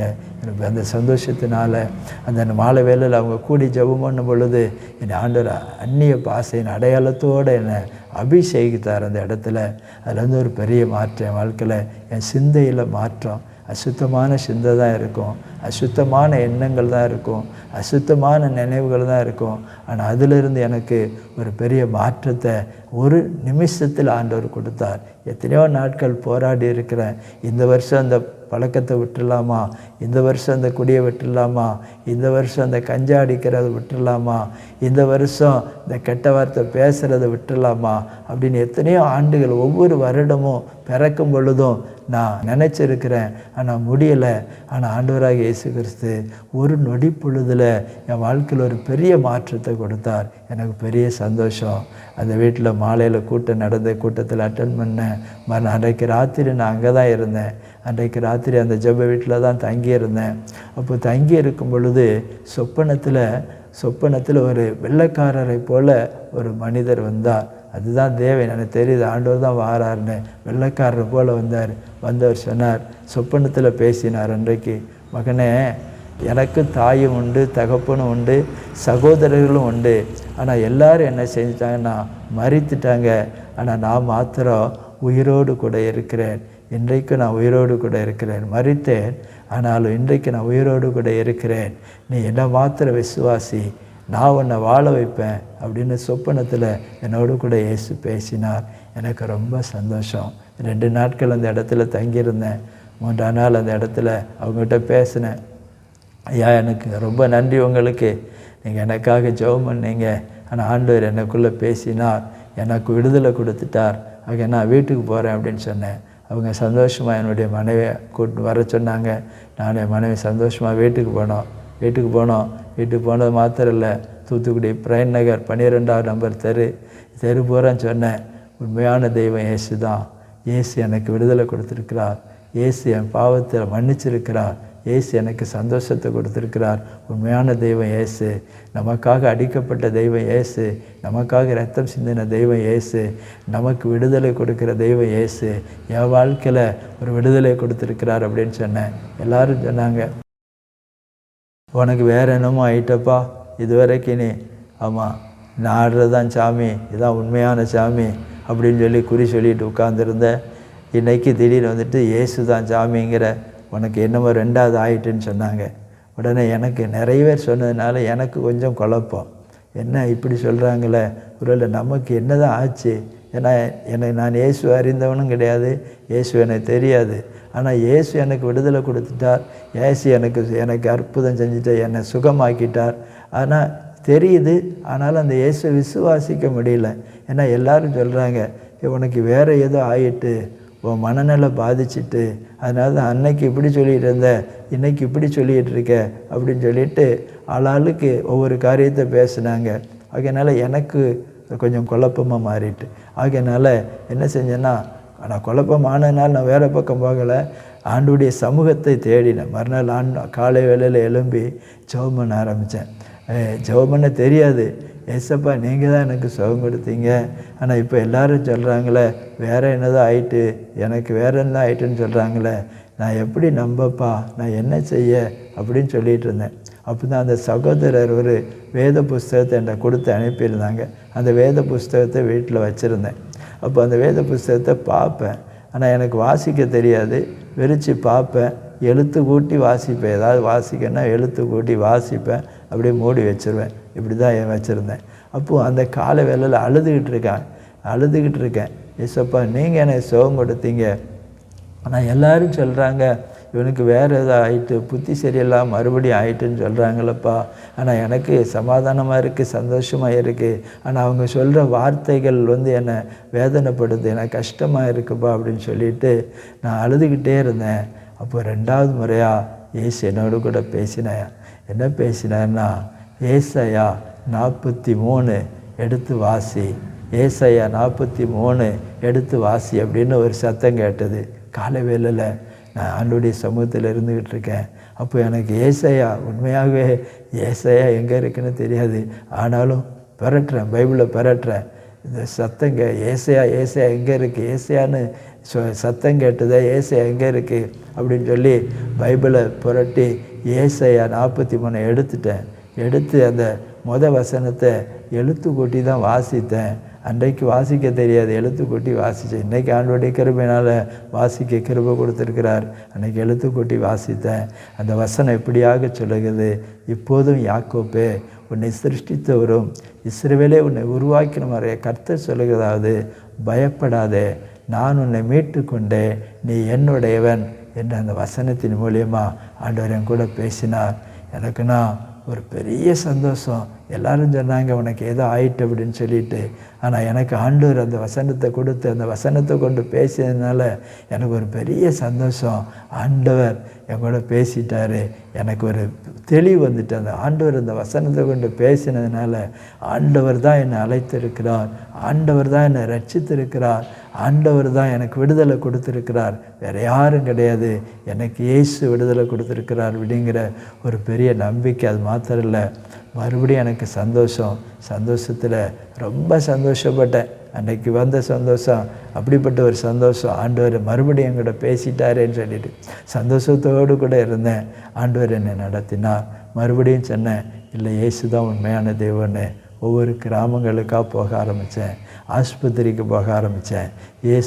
இயேசு உங்களை நேசிக்கிறார், இயேசு ஜீவனோடு இருக்கிறார், இயேசு தான் உண்மையான தெய்வம், அவர் தான் உலக ஜனங்களுக்காக கல்வாரி சிலுவையில் அடிக்கப்பட்டு இரத்தம் சிந்தின தெய்வம், ஜனங்களுடைய பாவங்களுக்காக அவருடைய முழு ரத்தை சிந்தியிருக்கிறார், அவர் தான் உண்மையான தெய்வம், ஜனங்கள் மேல் அக்கறை உள்ள தெய்வம், கரிசனை உள்ள தெய்வம் அவர் தான் சொல்லிட்டு இயேசுவை ஒவ்வொரு இடத்துலையும் போய் சொல்ல ஆரம்பித்தேன். பெரிய சந்தோஷம்.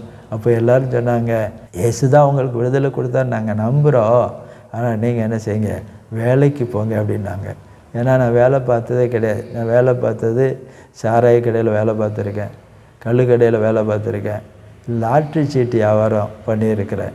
இதுதான் என்னுடைய தொழிலை வச்சு வேலை நான் பார்த்தது கிடையாது. அப்போ ஆகையினால எல்லோரும் சொன்னாங்க, நீங்கள் வேலைக்கு போங்க, நீங்கள் வேலைக்கு போனால் நீங்கள் சொல்கிற இயேசு உண்மையான தெய்வம் நாங்கள் ஏற்றுக்கொள்கிறோம் அப்படின்னு ஒரு சிலர் சொன்னாங்க. அப்போ எனக்கு சந்தோஷம். நான் உடனே ஆண்டவருடைய சமூகத்தில் கேட்டேன், ஆண்டவரே எனக்கு ஒரு வேலை தாங்கப்பா, எனக்கு ஒரு வேலை தாங்க. நான் வேலைக்கு போனால் எல்லோரும் சொல்லுதாங்க, நீ சொல்கிற இயேசுவை நாங்கள் கேட்கோம் அப்படின்னு சொல்கிறாங்க, எனக்கு வேலை தாங்க அப்படின்னு சொல்லி கேட்டேன். அப்படி கேட்டுட்டு இருக்கும் பொழுது தான் ஆண்டவர் எனக்கு தரிசனமாக இரவில் தரிசனத்தில் ஒரு வீட்டை காண்பித்தார். அந்த வீட்டை காண்பித்து அங்கே நான் வேலை பார்க்குற நபர்களையும் காண்பித்தார். இந்த இடத்துல இப்படி வேலை பார்க்குறாங்க, இவ்வளோ வேலை பார்க்குறாங்க அப்படின்னு சொல்லி காண்பித்து, இந்த இடத்துல நீ வேலை பாரு, உனக்கு ஆசீர்வாதமாக இருக்கும் அப்படின்னு ஆண்டவர் சொன்னார். உடனே அந்த வீடு எங்கே இருக்குன்னு எனக்கு தெரியாது. ஆகையினால என் மனைவிட்ட சொன்னேன், நான் வேலைக்கு வரேம்மா அப்படின்னு சொன்னேன். அது வரைக்கும் எனக்குள்ள ஒரு வைராக்கியம். என்ன வைராக்கியம்னா, மனைவியை வேலைக்கு விட்டு சாப்பிடவே கூடாது. கஷ்டம், வேதனை தான், கஷ்டம்தான். மனைவி தான் வேலை பார்த்துட்டு வாரா, ஆனால் எனக்குள்ள ஒரு வைராக்கியம், மனைவி வேலைக்கு விட்டு சாப்பிட்லாமா அப்படின்னு. வேலைக்கு போக வேண்டாம்னு. ஆனால் அன்னைக்கு சொன்னேன், நீ வேலை பார்க்குற இடத்துல எனக்கு ஒரு வேலை கேளுமா, நானும் உங்களோட சேர்ந்து வேலைக்கு வாரேன் அப்படின்னு சொன்னேன். அவளுக்கு ஒரே சந்தோஷம். வேலையே பார்க்காத ஆள் வேலைக்கு வாரேன்னு சொல்கிறாங்களே அப்படின்னு. ஆனால் நான் வேலை பார்க்குற இடத்துல ஆண்கள் எடுக்க மாட்டாங்க, எல்லாம் பெண்களாக வேலை பார்க்குறாங்க அப்படின்னு சொன்னாங்க. அப்போ நான் சொன்னேன், கேட்டுட்டு வாமா, அவங்க சேர்த்தாங்கன்னா நான் வேலை பார்க்குறேன் அப்படின்னு சொன்னேன். அப்போது சரி அப்படின்னு கேட்டு வந்தாங்க. நாள் வேலைக்கு கேட்டு வந்தாங்க. அப்போ அவங்க சொல்லிட்டாங்க, இங்கே ஆம்பளையில் எடுக்கலம்மா, இங்கே ஆண்கள் எதுவும் வேலை பார்க்கல, எல்லாம் லேடிஸ் தான் வேலை பார்க்குறீங்க, ஆம்பளை ஆட்கள் அங்கே எடுக்கலை அப்படின்னு சொல்லிட்டாங்க. அப்போ வீட்டில் சொன்னால், என் மனைவி சொன்னால், இன்றைக்கி ஆள் எடுக்கலை, ஆம்பளை ஆளுக்கு எடுக்கலைன்னு சொல்லிட்டாங்களே அப்படின்னு சொன்னான். அப்போ எனக்கு ரொம்ப மனசு கஷ்டமாயிடுச்சு. உடனே நான் முட்டு போட்டு சொன்னேன், ஏசப்பா நீங்கள் தான் எனக்கு வேலை தரணும், ஆனால் நான் வேலைக்கு இது வரைக்கும் நான் பார்க்கல, இன்றைக்கி நான் வேலை பார்க்கணுன்னு என்ன செய்கிறேன், வேலை பார்க்கணுன்னு நான் கேட்டேன், ஆனாலும் கிடைக்கல, ரொம்ப கஷ்டமாக இருக்குப்பா. இப்படி தான் பேசினேன் ஆண்டவர், இப்படி தான் சொல்லியிருந்தேன். அப்போ மறுபடியும் ஆண்டவர் பேசினார், மகனே அந்த வேலையை நான் உனக்காக ஏற்படுத்தி வைத்திருக்கிறேன், நீ அங்கே வேலை பாரு, அது உனக்கு ஆசீர்வாதமாக இருக்கும் அப்படின்னு சொன்னார். உடனே எனக்கு ஒரு சந்தோஷம். அப்படி சந்தோஷத்தில் இருந்தேன். என் மனைவி மறுநாள் வேலைக்கு போனான். அப்போ அந்த வீட்டுக்காரங்க, அந்த அந்த ஓனர் சொல்லிவிட்டாங்களாம், உங்கள் வீட்டுக்காரங்களை கூட்டுவாங்க அப்படின்னு சொல்லி. உடனே நான் மறுநாள் போனேன். அப்போது அங்கே ஒரு வயதான தாயார் இருந்தாங்க. அவங்க சொன்னாங்க, எப்போ உனக்கு வேலை வேணுமா, சரி இங்கே வேலை பாரு. நான் ஜெபம் பண்ணிகிட்டு இருந்தேன், ஒரு நல்ல பையனாக வேலைக்கு வேணும் அப்படின்னு சொல்லி ஜெபம் பண்ணேன். ஆண்டவர் உன்னையை காமிச்சிருக்கிறாரு, சரி இந்த இடத்துல வேலை பாரு அப்படின்னு சொல்லி அவங்க என்னை அங்கே வேலை பார்க்க வச்சாங்க. என்ன வேலை, வேறு ரொம்ப கடினமான வேலை கிடையாது. அங்கே வேலை பார்க்குறவங்கள ஒழுங்காக வேலை பார்க்காங்களா அப்படின்னு பார்த்துக்கிறது தான் எனக்கு வேலை. அந்த வேலையை பார்க்க சொல்லிவிட்டு ஒரு டேப் ரெக்கார்டு கொடுத்தாங்க. அந்த நாட்களில் டேப் ரெக்கார்டு, ஒரு நிறைய கேசட் கொடுத்தாங்க, ஒரு ஸ்டூலும் கொடுத்தாங்க. அந்த ஸ்டூலில் வச்சு அந்த டேப் ரெக்கார்டை போட்டு அந்த கேசட்டை போட்டு கேட்குறது தான் என் வேலை. இதுதான் என் வேலை. ஆண்டவர் கிருபையாக எனக்கு அந்த வேலையை கொடுத்தார். அது எனக்கு கடினமான வேலை இல்லை, என்னால் கஷ்டமான வேலை பார்க்க முடியாதுன்னு ஆண்டவர் தெரியும். அதனால் எனக்கு சுகமாக்கின தெய்வம், விடுதலை கொடுக்க தெய்வம், எனக்கு தகுந்த ஒரு வேலையை கொடுத்தார். ஆண்டவருடைய கிருபையினால் அந்த இடத்துல நான் வேலை பார்த்தேன். அவன் வேலை பார்க்கும் பொழுது அந்த வீட்டுக்கார எஜமான், அந்த ஒரு அம்மா தான், வயதான ஒரு தாயார், அவங்க தான் என்னை ஆண்டவருக்குள்ளாக நடத்தினாங்க. இப்படிலாம் ஆண்டவர் செய்வார், நீ இப்படிலாம் ஜெபிக்கணும், இப்படியெல்லாம் இருக்கணும் அப்படின்னு நல்ல காரியங்களை எனக்கு சொன்னாங்க. இப்படிலாம் நீ ஜெபம் பண்ணு, என்ன வேணாலும் ஏசப்பாட்ட கேளு, ஏசப்பா உனக்கு தருவாங்க அப்படின்னு சொல்லி என் ஆண்டவருக்குள்ளே அவங்க தான் நடத்தினாங்க. அந்த நாட்களில் தான் அப்படி நான் அந்த ஆண்டவரை ஏற்றுக்கொண்ட பொழுது என்னுடைய தாயார் மரித்து போனார்கள். அவர் வயதான தாயார் தான், ஆனால் கொஞ்சம் வயசு தான், 65 வயதில் என்னுடைய தாயார் மரண படுக்கையிலிருந்து மரித்து போனார்கள். என்னுடைய தகப்பனாரும் என்னுடைய தாயாருக்கு பிறகு மரித்து போனார்கள், 2 பேர் மரித்து போனார்கள். ஆனால் ஆண்டவருடைய கிருபையினால் ஆண்டவர் எங்களுக்கு ஒரு வழியை காண்பித்தார், ஒரு வாசலை திறந்தார். ஆண்டவர் எங்களை ரட்சித்தார். ஆண்டவர் எங்களுக்கு சந்தோஷத்தை கொடுத்தார், சமாதானத்தை கொடுத்தார். அது மாத்திரம் இல்லை, அந்த இடத்துல ஒரு நல்ல வேலை கொடுத்தார். அந்த இடத்துல அது சுப்ரீம் க்ளீனிங் பவுடர், அது வந்து க்ளீனிங் பவுடர் தயார் பண்ணுறாங்க. பிரைனர் 1ஆம் நம்பர் தெருவில் அது அவங்க ஒரு பெரிய வீடு இருக்குது. அந்த வீட்டில் வச்சு தான் அந்த வீட்டிலே அந்த கம்பெனி வச்சுருந்தாங்க. ஆண்டவர் அந்த வீட்டை தான் எனக்கு தரிசனமாக காண்பித்து வேலை பார்க்கும்படி சொன்னார்.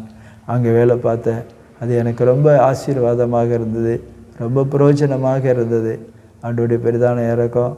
ஆண்டவர் அந்த வேலையை பார்த்து கொண்டே ஞாயிற்றுக்கிழமை கிராம ஊழியம், ஆஸ்பத்திரி ஊழியம் ஆண்டவருடைய கிருபையினால் செய்ய ஆண்டவர் கிருபை கொடுத்தார். அதற்குரிய நண்பர்களை ஏற்படுத்தி கொடுத்தார், அதற்குரிய ஐக்கியத்தை ஏற்படுத்தி கொடுத்தார். ஆகையினால் ஆண்டவருடைய கிருபையினால் அந்த ஊழியத்தை செய்து கொண்டு வேலை பார்த்து கொண்டு இருக்க ஆண்டவர் கிருபை செய்கிறார். அப்படியாக என்னுடைய வீட்லேயும் அது பிறகு ஒரு பெரிய சந்தோஷம். எங்களுக்கு கஷ்டமாகவே இல்லை. ஆமாம், வருமானம் கம்மியாக இருந்தாலும் எங்களுக்கு பெரிய சந்தோஷம், சமாதானம். எந்த பாவ பழக்கமும் கிடையாது. எல்லாவற்றிலிருந்து ஆண்டவர் விடுதலை கொடுத்தார். ஆமாம், வேதம் சொல்லுகிறது, குமாரன் உங்களை விடுதலை ஆக்கினால் மெய்யாகவே விடுதலை ஆவீர்கள் என்று வேதம் சொல்லுகிறது போல அந்த ஆண்டவராகிய இயேசு கிறிஸ்து எல்லா பாவத்திலிருந்தோம், எல்லா சாபத்திலிருந்தோம், எல்லா அக்கிரமத்திலிருந்தோம் ஆண்டவர் விடுதலை கொடுத்தார். விடுதலை கொடுத்தது மாத்திரமல்ல, நல்ல சந்தோஷத்தை கொடுத்தார், சமாதானத்தை கொடுத்தார். ஆண்டவருக்காக வாழ எங்களை ஒப்பு கொடுத்தோம். கிட்டத்தட்ட ஒரு 3 வருஷம் அந்த இடத்துல வேலை பார்த்து கொண்டு இருந்தோம். அந்த வேலை பார்த்து கொண்டு இருக்கும் பொழுது தான் ஆண்டவர் ஒரு நாள் மறுபடியுமாக பேசினார். மகனே, இந்த வேலையை பார்ப்பதற்கு 1000 பேர் இருக்காங்கப்பா. நீ இல்லைன்னா இன்னொருத்தன் வருவான், அவன் இல்லைன்னா இன்னொருத்தன் வருவான். இப்படி யார் வேணாலும் இந்த வேலையை பார்க்கலாம், ஆனால் என்னுடைய வேலையை யார் பார்ப்பா அப்படின்னு ஆண்டவர் கேட்டார். அப்போது ஊழியத்தை குறித்த பாரத்தை கொடுத்தார். அப்போது நான் சொன்னேன், ஆண்டவரே, இந்த வேலையினால தான் நான் இன்றைக்கி ஒரு மனுஷனாக இருக்கிறேன். இந்த வேலை நிமித்தமாக தான் நான் இன்றைக்கி நல்லா இருக்கிறேன். 4 பேர் என்னை மதிக்கிறாங்க, 4 பேருக்கு பிரயோஜனமாக இருக்கிறேன். இந்த வேலையை விட்டுட்டு நான் எப்படி சாப்பிடுவேன் அப்படி சொல்லி ஆண்டவர்கிட்ட நான் கேட்டுக்கொண்டு இருந்தேன். அப்போ தான் ஆண்டவர் சொன்னார், இந்த வேலையை பார்க்க 1000 பேர் இருக்கா, ஆனால் என் வேலையை பார்க்க யார் இருக்கா? என் வேலையை நீ பார்க்கணும் தான் உன்னை நான் ரட்சித்தேன். உன்னை போல் இந்த சமுதாயத்தில், இந்த தேசத்தில், இந்த பட்டணத்தில் உன்னை போல் எத்தனையோ பேர் வேலை இல்லாமல் இருக்கிறாங்க, கஷ்டப்படுறாங்க, எவ்வளோ பாவத்துக்கு அடிமையாக இருக்கிறாங்க. ஆனால் என்னை அறியாமல் இருக்கிறார்கள், என்னை தெரியாமல் இருக்கிறாங்க. அவங்களுக்கு யார் என்னை குறித்து சொல்லுவா? அவங்களுக்கு யார் என்னை குறித்து பேசுவா? அதனால் இந்த வேலையை பார்க்க 1000 இருக்காங்க, என்னுடைய வேலையை நீ செய் அப்படின்னு சொன்னார். அப்போ நான் சொன்னேன், எனக்கு ஒன்றுமே தெரியாது, எனக்கு என்ன தெரியும்? நான் ஒரு படிப்பறிவு இல்லாதவன், நான் என்ன பேசுவேன், என்ன சொல்லுவேன், எனக்கு ஒன்றுமே தெரியாதப்பா அப்படின்னு சொன்னேன். ஆண்டவர் சொன்னார், நான் உனக்கு கற்றுத்தருவேன், நான் சொல்லுவதை நீ சொன்னால் போதும், நான் உங்கூட பேசுகிற காரியத்தை நீ பேசினா போதும், நான் உனக்கு சொல்லித்தருவேன் அப்படின்னு சொன்னார். அப்போது நான் எப்படி சாப்பிடுவேன் அப்படின்னேன். இன்றைக்கி நான் வேலை பார்க்கனால சாப்பிட்றேன், இந்த வேலையை விட்டுட்டால் நான் எப்படி சாப்பிடுவேன் அப்படின்னு கேட்டேன். அப்போ தான் வேத புஸ்தகத்தில் ஒரு சம்பவத்தை ஞாபகப்படுத்தினான். எலியா என்ன ஒரு தேவ மனுஷன் இருந்தான். அந்த மனுஷனை வனாந்தரத்துக்குள்ளே வச்சுருந்தேன். வனாந்தரத்துக்குள்ளே வச்சு காகங்களை கொண்டு போஷித்தேன் அன்றைக்கு. ஆனால் இன்றைக்கு உன்னை ஊருக்குள்ளே தான் வச்சுருக்கேன், உன்னை போஷிப்பது எனக்கு லேசான காரியம் அப்படின்னு ஆண்டவர் பேசினான். உடனே அன்றைக்கு ஆண்டவருடைய கரத்தில் ஒப்பு கொடுத்தேன். சரி ஆண்டவரை நம்பினேன். ஆண்டவரை எனக்கு சுகம் கொடுத்த தெய்வம் என்னை நிச்சயமாக நடத்துவாங்க அப்படி நம்பிக்கையோடு அந்த வேலை பார்க்குற எஜமானிடத்தில் போனேன். அம்மா, நான் ஆண்டவர் என்னை ஊழியத்துக்கு அழைக்கிறாரு, ஊழியம் செய்ய கூப்பிட்றாரு, அதனால் நீங்கள் எனக்கு வேறு ஒரு சகோதரர் நான் உங்களுக்கு சேர்த்து விட்டுருதேன், எனக்கு பதில் நான் சேர்த்து விட்டுருதேன், நான் ஊழியத்துக்கு போகிறேன் அப்படின்னு சொன்னேன். அப்போ தான் அந்த அம்மா சொன்னாங்க, உன்னை உண்மையாக அழைச்சாரா அப்படின்னாங்க. ஆமாம் அப்படின்னேன்.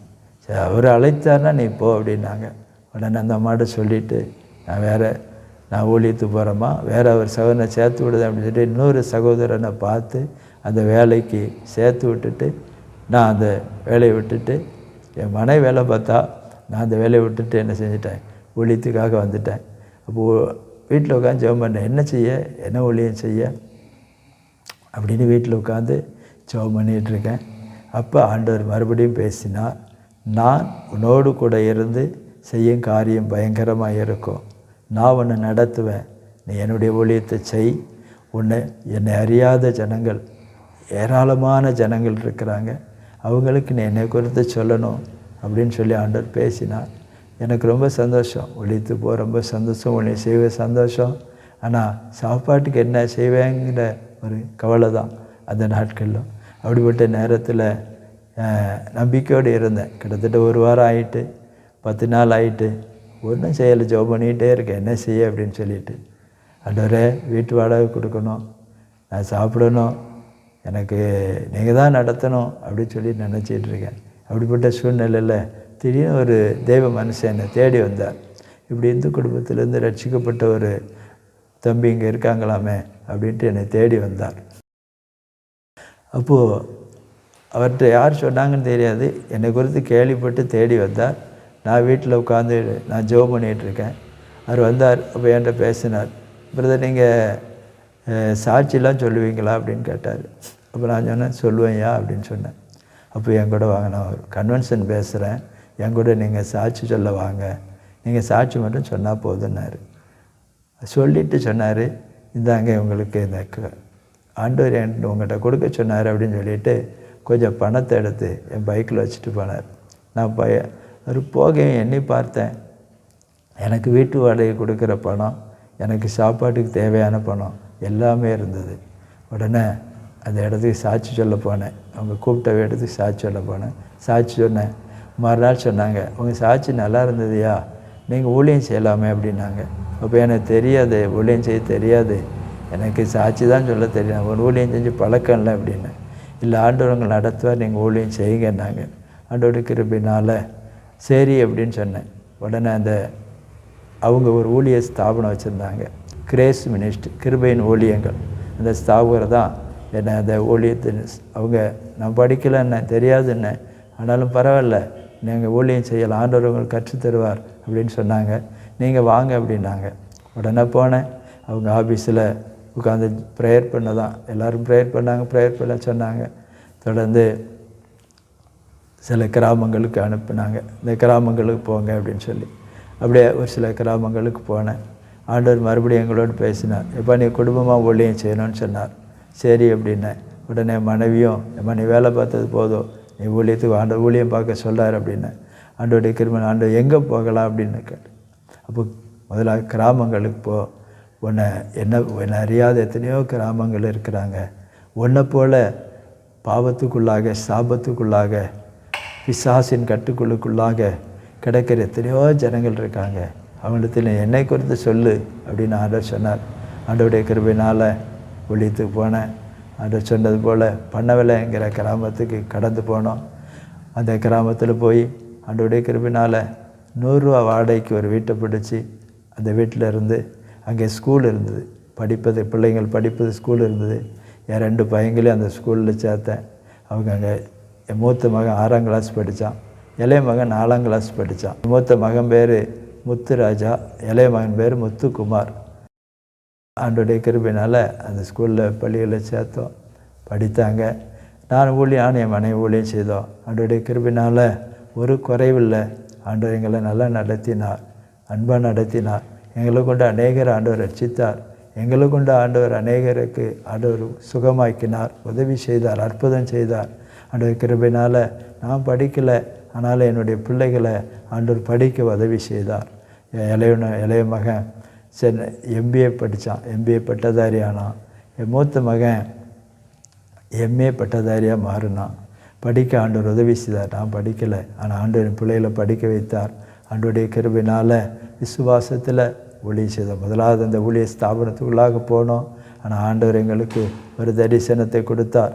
விசுவாசத்தில் நீ என்னை பார்த்து ஊழியம் செய்ய ஆண்டவர் சொன்னார். ஆண்டவருடைய கிருபையினால் சரி என்று சொல்லி ஆண்டவரே பார்த்து ஊழியம் செய்ய ஆரம்பித்தோம். ஆண்டவர் எங்களை ஒரு நாளும் பட்னியாக போட்டதில்லை. ஆண்டவர் எங்களை நல்லா நடத்தினார். ஆண்டவருடைய கிருபையினால் அநேக கிராமங்களில் ஊழியம் செய்தோம். இன்றைக்கு ஆண்டவருடைய கிருபையினால் கிராமங்களில் ஊழியம் செய்து கொண்டு இருக்கிறோம். இயேசு அறியாத ஜனங்கள் மத்தியில் உருவாக்கும் இயேசுவின் ஊழியம் என்ன ஆண்டவர் பேரையும் கொடுத்தார். அதனால் உருவாக்கும் இயேசுவின் ஊழியம் என்று சொல்லி கிராமங்களில் ஊழியம் செய்து கொண்டு இருக்கிறோம். அழைக்கப்பட்ட இடத்துல ஊழியம் செய்து கொண்டு இருக்கிறோம். உபவாச ஜபம், வெளிப்பு ஜபம்னு அழைக்கப்படுற இடத்துல கர்த்தருடைய வார்த்தையை பகிர்ந்து கொள்கிறோம். படிப்பறிவில்லாத என்னையும் ஆண்டவர் அழைத்து, அன்போடு அழைத்து, அவருடைய கிருபையினால் நிரப்பி இன்னைக்கு ஆண்டவருடைய கிருபையினால் ஊழியம் செய்து கொண்டு இருக்கோம். அது மாத்திரல்ல, எங்கள் அத்தை அது ஒரு சாமியாடி, அது அக்கினி சட்டி எடுத்து ஆடும். அவங்க பேர் ரஞ்சிதம். ஆனால் அவங்களும் ஆண்டவருக்குள்ளே வந்தாங்க. எங்கள் மாமனார் பரமேஸ்வரன் ஆடார், அவர் ஒரு முருக பக்தர், அவரும் ஆண்டவருக்குள்ளே வந்தார். அவருடைய கிருபையினால் என்னுடைய மனைவியுடைய சகோதரிகள் 2 பேர், அவங்களும் ஆண்டவரை ஏற்றுக்கொண்டாங்க. இப்போ எல்லாருமே குடும்பமாக ஆண்டவருடைய அழைத்து போகிறாங்க. ஆண்டவர் இப்படியாக எங்களுடைய வாழ்க்கையில் பெரிய காரியங்களை செய்தார். என்னுடைய பிள்ளைகளுக்கு இப்போ திருமணம் முடிந்தது. திருமணம் முடிந்து அவங்களுக்கும் பிள்ளைகள் இருக்கிறாங்க. என்னுடைய மூத்த மகனுக்கு 2 பிள்ளைகள் இருக்காங்க. ஒரு பெண், ஒரு பையன், 2 பிள்ளைங்க இருக்கிறாங்க. அவங்க பொள்ளாச்சி பட்டணத்தில் இருக்கிறாங்க. என் மகன் பிஸ்னஸ் பண்ணுறான். என் மருமக கவர்மெண்ட் நாட்ஸாக இருக்கிறா. அவங்களும் ஆண்டவருக்குள்ளே இருக்கிறாங்க. நல்ல குடும்பமாக இருக்குது, ஆசீர்வாதமாக இருக்கிறாங்க. ஒரு தீய பழக்கம் கிடையாது. ஆமாம், வீணாக நேரத்தை போக்க மாட்டாங்க. வீணாக டிவி இந்த மாதிரி ப்ரோக்ராம் எதுவுமே பார்க்க மாட்டாங்க. அப்படிப்பட்ட பிள்ளைகளாக ஆண்டவர் கொடுத்துருக்கா. என் இளைய மகன் MBA பட்டதாரியாக படித்தான். ஆனாலும் இன்றைக்கு அவன் காவல்துறையில் வேலை பார்க்கான். மேட்டுப்பாளையத்தில் இருக்கான். அவனும் குடும்பமாக இருக்கான். அவனுக்கு ஒரு பையன் இருக்கிறான். அவங்களும் குடும்பம் ஆசீர்வாதமாக இருக்கிறாங்க, நல்லா இருக்கிறாங்க. ஆண்டவருடைய கிருபையினால் நான் எவ்வளோ கஷ்டப்பட்ட, ஒரு நேரம் ஆகாரம் கிடைக்காமல் கஷ்டப்பட்ட நாட்கள் உண்டு. துன்மார்க்கமாக வாழ்ந்து யாருக்கும் பிரயோஜனம் இல்லாமல் வாழ்ந்தோம். ஆனால் அந்த ஆண்டவராக இயேசு கிறிஸ்து எங்களை 1993 வருடம் தேடி வந்தார். நாங்கள் தேடி போகலை, ஆனால் அவர் எங்களை தேடி வந்து நான் ஒன்றை வாழ வைப்பேன்னு சொல்லி இம்மட்டும் இதுவரைக்கும் எங்களை வாழ வச்சு அன்போடு கூட நடத்தி கொண்டு இருக்கிறார். நல்லா நடத்தி கொண்டு இருக்கிறார். இன்றைக்கும் சந்தோஷத்தோடு சமாதானத்தோடு இன்றைக்கு அநேகருக்கு உதவி செய்யும்படியாக, அன்றைக்கு ஒரு நேரம் ஆகாரம் எங்கே போனால் சாப்பிட்லான்னு நினச்சேன். ஆனால் இன்றைக்கு பசியோடு இருக்கிற ஜனங்களுக்கு உதவி செய்யும்படியாக ஆண்டவர் எங்களை நடத்தி கொண்டு இருக்கிறார். அந்த நல்ல தேவனுக்கு கொடாக்கூடி நன்றி. இந்த நாட்களில் இம்மட்டுக்கிட்ட ஆண்டவருடைய கிருபையினால் 30 ஆண்டுகள் ஆண்டவருடைய ஊழியத்தை செய்வதற்கு ஆண்டவர் கிருபை செய்திருக்கிறார். இன்றைக்கும் ஒரு படிப்பறிவு இல்லாதவனாக இருந்தாலும் இன்றைக்கும் ஆலயங்களில் திருச்சபைகளில் பேசுவதற்கு ஞானத்தை கொடுத்து ஆண்டவர் பயன்படுத்தி கொண்டு இருக்கிறார். அந்த ஆண்டவர் கொடாக்கூடி நன்றி. இன்றைக்கும் ஊழியத்தின் பாதையில் எங்கள் ஆண்டவர் ஒரு குறைவில்லாமல் நடத்தி கொண்டு இருக்கிறார். இன்றைக்கும் குடும்பமாக சந்தோஷமாக இன்றைக்கு குடும்பமாக விசுவாசத்தில் கர்த்தருடைய ஊழியத்தை செய்து கொண்டு இருக்கிறோம். ஆண்டவர் பெரிய காரியங்களை செய்திருக்கிறார். அவர் வனாந்தரத்தில் வழிகளையும் அவாந்தர வழிகளில் ஆறுகளையும் உண்டாக்குகிற தெய்வம். எங்களுக்காக அநேக வாசல்களை திறந்து ஆச்சரியமாக எங்களை அற்புதமாக நடத்தி கொண்டு இருக்கிறார். அந்த தேவனுக்கு கொடாக்கூடி நன்றி. இந்த நாட்களிலும் இந்த அருமையான நல்ல சாட்சியை அவருடைய மகிமைக்காக ஆண்டவர் சொல்ல கொடுத்த நல்ல கிருபைக்காக நன்றி. ஒரு இதை நீங்கள் பார்ப்பீர்களானால் கேட்பீர்களானால் ஆண்டவர் உங்கள் வாழ்க்கையிலையும் இந்த படிப்பறிவில்லாத இந்த பரதேசுடைய வாழ்க்கையில் ஆண்டவர் இவ்வளோ நன்மைகளை செய்திருப்பாரானால் உங்கள் வாழ்க்கையிலையும் ஆண்டவர் பெரிய காரியங்களை செய்வார், நிச்சயமாக செய்வார். நீங்கள் இருப்பது போல் என்றைக்கு இருப்பதில்லை. உங்கள் கஷ்டத்தில் என்றைக்குமே நீங்கள் இருப்பதில்லை. உங்கள் பலவீனத்தில் என்றைக்குமே நீங்கள் இருப்பதில்லை. இந்த இயேசு மாத்திரம் ஆண்டவரே, இந்த மகனுக்கு நீங்கள் இப்படிப்பட்ட ஒரு அற்புதம் செய்திருக்கீங்களப்பா, வாழ வச்சுருக்கீங்களே, எங்களுக்கு உதவி செய்யுங்கன்னு சொல்லி நீங்கள் கேட்பீங்கன்னா நிச்சயமாக ஆண்டவர் இந்த சத்தத்தை கேட்கிற இதை பார்க்கிற உங்கள் வாழ்க்கையிலையும் ஆண்டவர் பெரிய காரியங்களை செய்வார். ஏனென்றால் அவர் இன்றைக்கும் வாழ்கிறார். மரித்தேன் ஆனாலும் சதா காலங்களிலும் உயிரோடு கூட இருக்கிறேன் என்று சொன்னவர் இன்றைக்கு உயிரோடு கூட இருக்கிறார். இன்றைக்கு உங்கள் வாழ்க்கையிலையும் அவர் பெரிய காரியங்களை செய்வார். எப்படிப்பட்ட வறுமையில், எப்படிப்பட்ட கஷ்டத்தில், எப்படிப்பட்ட பாவ அடிமைத்தனத்தில் இருந்தாலும் உங்களுக்கு நிச்சயமாக அவர் அற்புதம் செய்வார். ஏனென்றால் அவர் இன்றைக்கு வாழ்கிறார். உங்களுக்காக ஒரு விசை நான் ஜெபிக்கிறேன். நீங்கள் நம்புனீங்கன்னா கண்ணை மூடி, ஏசப்பா எனக்கும் இந்த சகோதரனுக்கு இத்தனை நன்மை செய்திருக்கிறீங்களே, வாழ வச்சிருக்கிறீங்களே, எனக்கும் செய்யுங்கப்பா, எங்கள் குடும்பத்திலே நீங்கள் செய்யுங்கன்னு சொல்லி நீங்கள் கேளுங்க. நிச்சயமாகவே உங்கள் பிள்ளைகளுடைய வாழ்க்கையை ஆண்டவர் மாற்றுவார். உங்கள் குடும்ப தலைவருடைய வாழ்க்கை ஆண்டவர் மாற்றுவார். உங்களுக்கும் அற்புதம் செய்வார். உங்களுக்காக ஒரு விசை நான் ஜெபிக்கிறேன். கண்களை மூடி ஆண்டோடைய முகத்தை நோக்கி பார்ப்போம். எங்களை நேசிக்கிற நல்ல தகப்பனே, இந்த அருமையான இந்த நல்ல நாளுக்காக நன்றி, இந்த நேரத்துக்காக நன்றி அப்பா. இந்த நாட்களில் ஒன்றுக்கு பிரயோஜனமற்ற ஆண்டவரே என்னை நீங்கள் தெரிந்து கொண்டு இம்மட்டும் நீங்கள் நடத்தி இம்மட்டும் ஆசீர்வாதமாக வச்சிருக்கிறீங்களப்பா. ஆண்டவரே, இதை பார்த்து கொண்டிருக்கிற, இதை கேட்கிற அருமையான ஒவ்வொரு பிள்ளைகளுடைய வாழ்க்கையிலையும் எங்கள் அப்பா நீங்கள் இருக்கிறீங்கப்பா. இன்றைக்கு இருக்கிறவராகவே இருக்கிறேன் என்று சொன்னீங்களே, நான் கர்த்தர், நான் மாறாதவர் என்று சொன்னீங்களப்பா. மாறாத தேவன் இன்றைக்கும் மகிமையான காரியங்களை செய்கிற தெய்வம். ஆண்டவரே, எப்படிப்பட்ட நிலைமையில ஆண்டவரே இந்த ஆண்டவரே ஸ்தோத்திரப்பா, இந்த ஆண்டவரே இந்த யூடியூப் நிகழ்ச்சியை பார்த்து கொண்டு இருக்கிற ஒவ்வொரு பிள்ளைகளுக்காக செபிக்கிறோம்ப்பா. ஆண்டவரே, நீங்கள் அற்புதம் செய்திருங்கப்பா.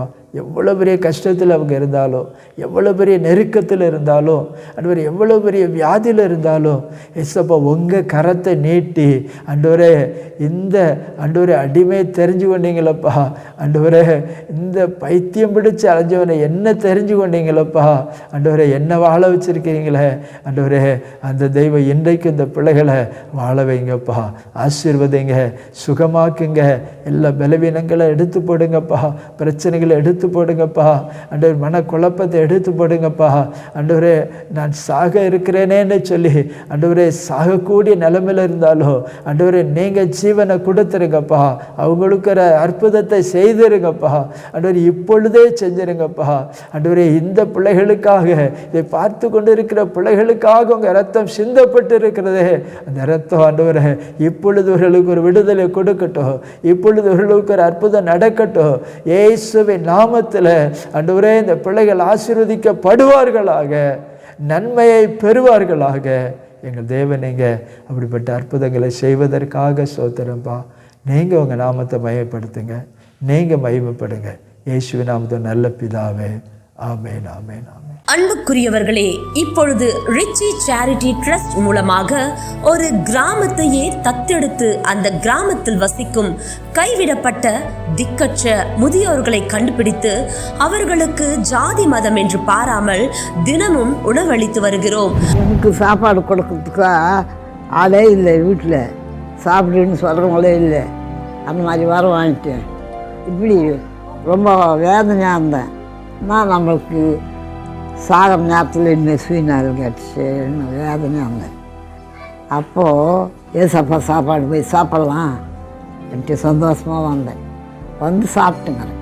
சாப்பாடு போடுறவங்களுக்கெல்லாம் நன்றி ஏசப்பா, நல்லா வாங்கினவங்க நல்லா இருக்கணும், எங்களுக்கெல்லாம் சாப்பாடு கொடுக்குறாங்க, நாங்கள் பசியில்லாத சாப்பிட்றோம், அவங்க நல்லா இருக்கணும், அவங்க நல்லா இருந்தால் எங்களுக்கு ஒன்றும் கொஞ்சம் சாப்பாடு சாகிற வழியில் கொஞ்சம் சாப்பாடு கொடுப்பாங்க. எனக்கு யாரும் கிடையாது, பிள்ளை இல்லை, பொண்ணு இல்லை, யாரும் இல்லை. சாப்பாடு பாரு ஐயாவா, நல்லா ஊடு குடும்பம் நல்லா ஆசீர்வதிக்கணும். ஆண்டவரை ஏச நாமத்தில் மகிமுண்டாட்டு நான் ஒரு அண்ணாச்சி சுவாமி நான் வர்றேன். இந்த காலை கொஞ்சம் முடியல, ஏந்துக்க முடியல, என் உடம்பு ஆரோக்கியத்தை கொடுப்பீங்க. சாப்பாடு வந்து சாப்பிட்டு பாரு, உடம்பு ஆரோக்கியமாகுது. ஏசப்பா, எனக்கு இதுதான் துணை, எனக்கு யாரும் கிடையாது. இந்த சாப்பாட்டில் தான் நான் வாழ்ந்து சாப்பிட்டு போய் பார்த்துக்கிறேன். அதனால் ஏசப்பா உனக்கு நன்றி, கொடியான நன்றி ஏசப்பா. அன்பானவர்களே, வேதம் சொல்லுகிறது, இரக்கமுள்ளவர்கள் பாக்கியவான்கள், அவர்கள் இரக்கம் பெறுவார்கள் என்று. நன்மை செய்ய உனக்கு திராணி இருக்கும்போது அதை செய்யத்தக்கவர்களுக்கு செய்யாமல் இராதே என்றும் வேதம் சொல்லுகிறது. அது மட்டும் இல்லைங்க, ஏழைக்கு இறங்குகிறவன் கர்த்தருக்கு கடன் கொடுக்கிறான் என்றும் வேதம் சொல்லுகிறது. உங்களுக்கு ஒரு அன்பான வேண்டுகோள், நீங்களும் இது போன்ற அநேக கிராமங்களில் ஒருவேளை உணவு கூட இல்லாமல் முதியோர்கள் கஷ்டப்பட்டு வருகிறார்கள். இந்த கைவிடப்பட்ட முதியோர்களுக்கு உணவளிக்க விருப்பமுள்ளவர்கள் இந்த மகத்தான ஊழியத்தில் இணைந்து கொள்ள அன்புடன் அழைக்கிறோம். தொடர்புக்கு 7200713563. கர்த்தர் தாமே உங்களை ஆசீர்வதிப்பாராக. ஆமேன்.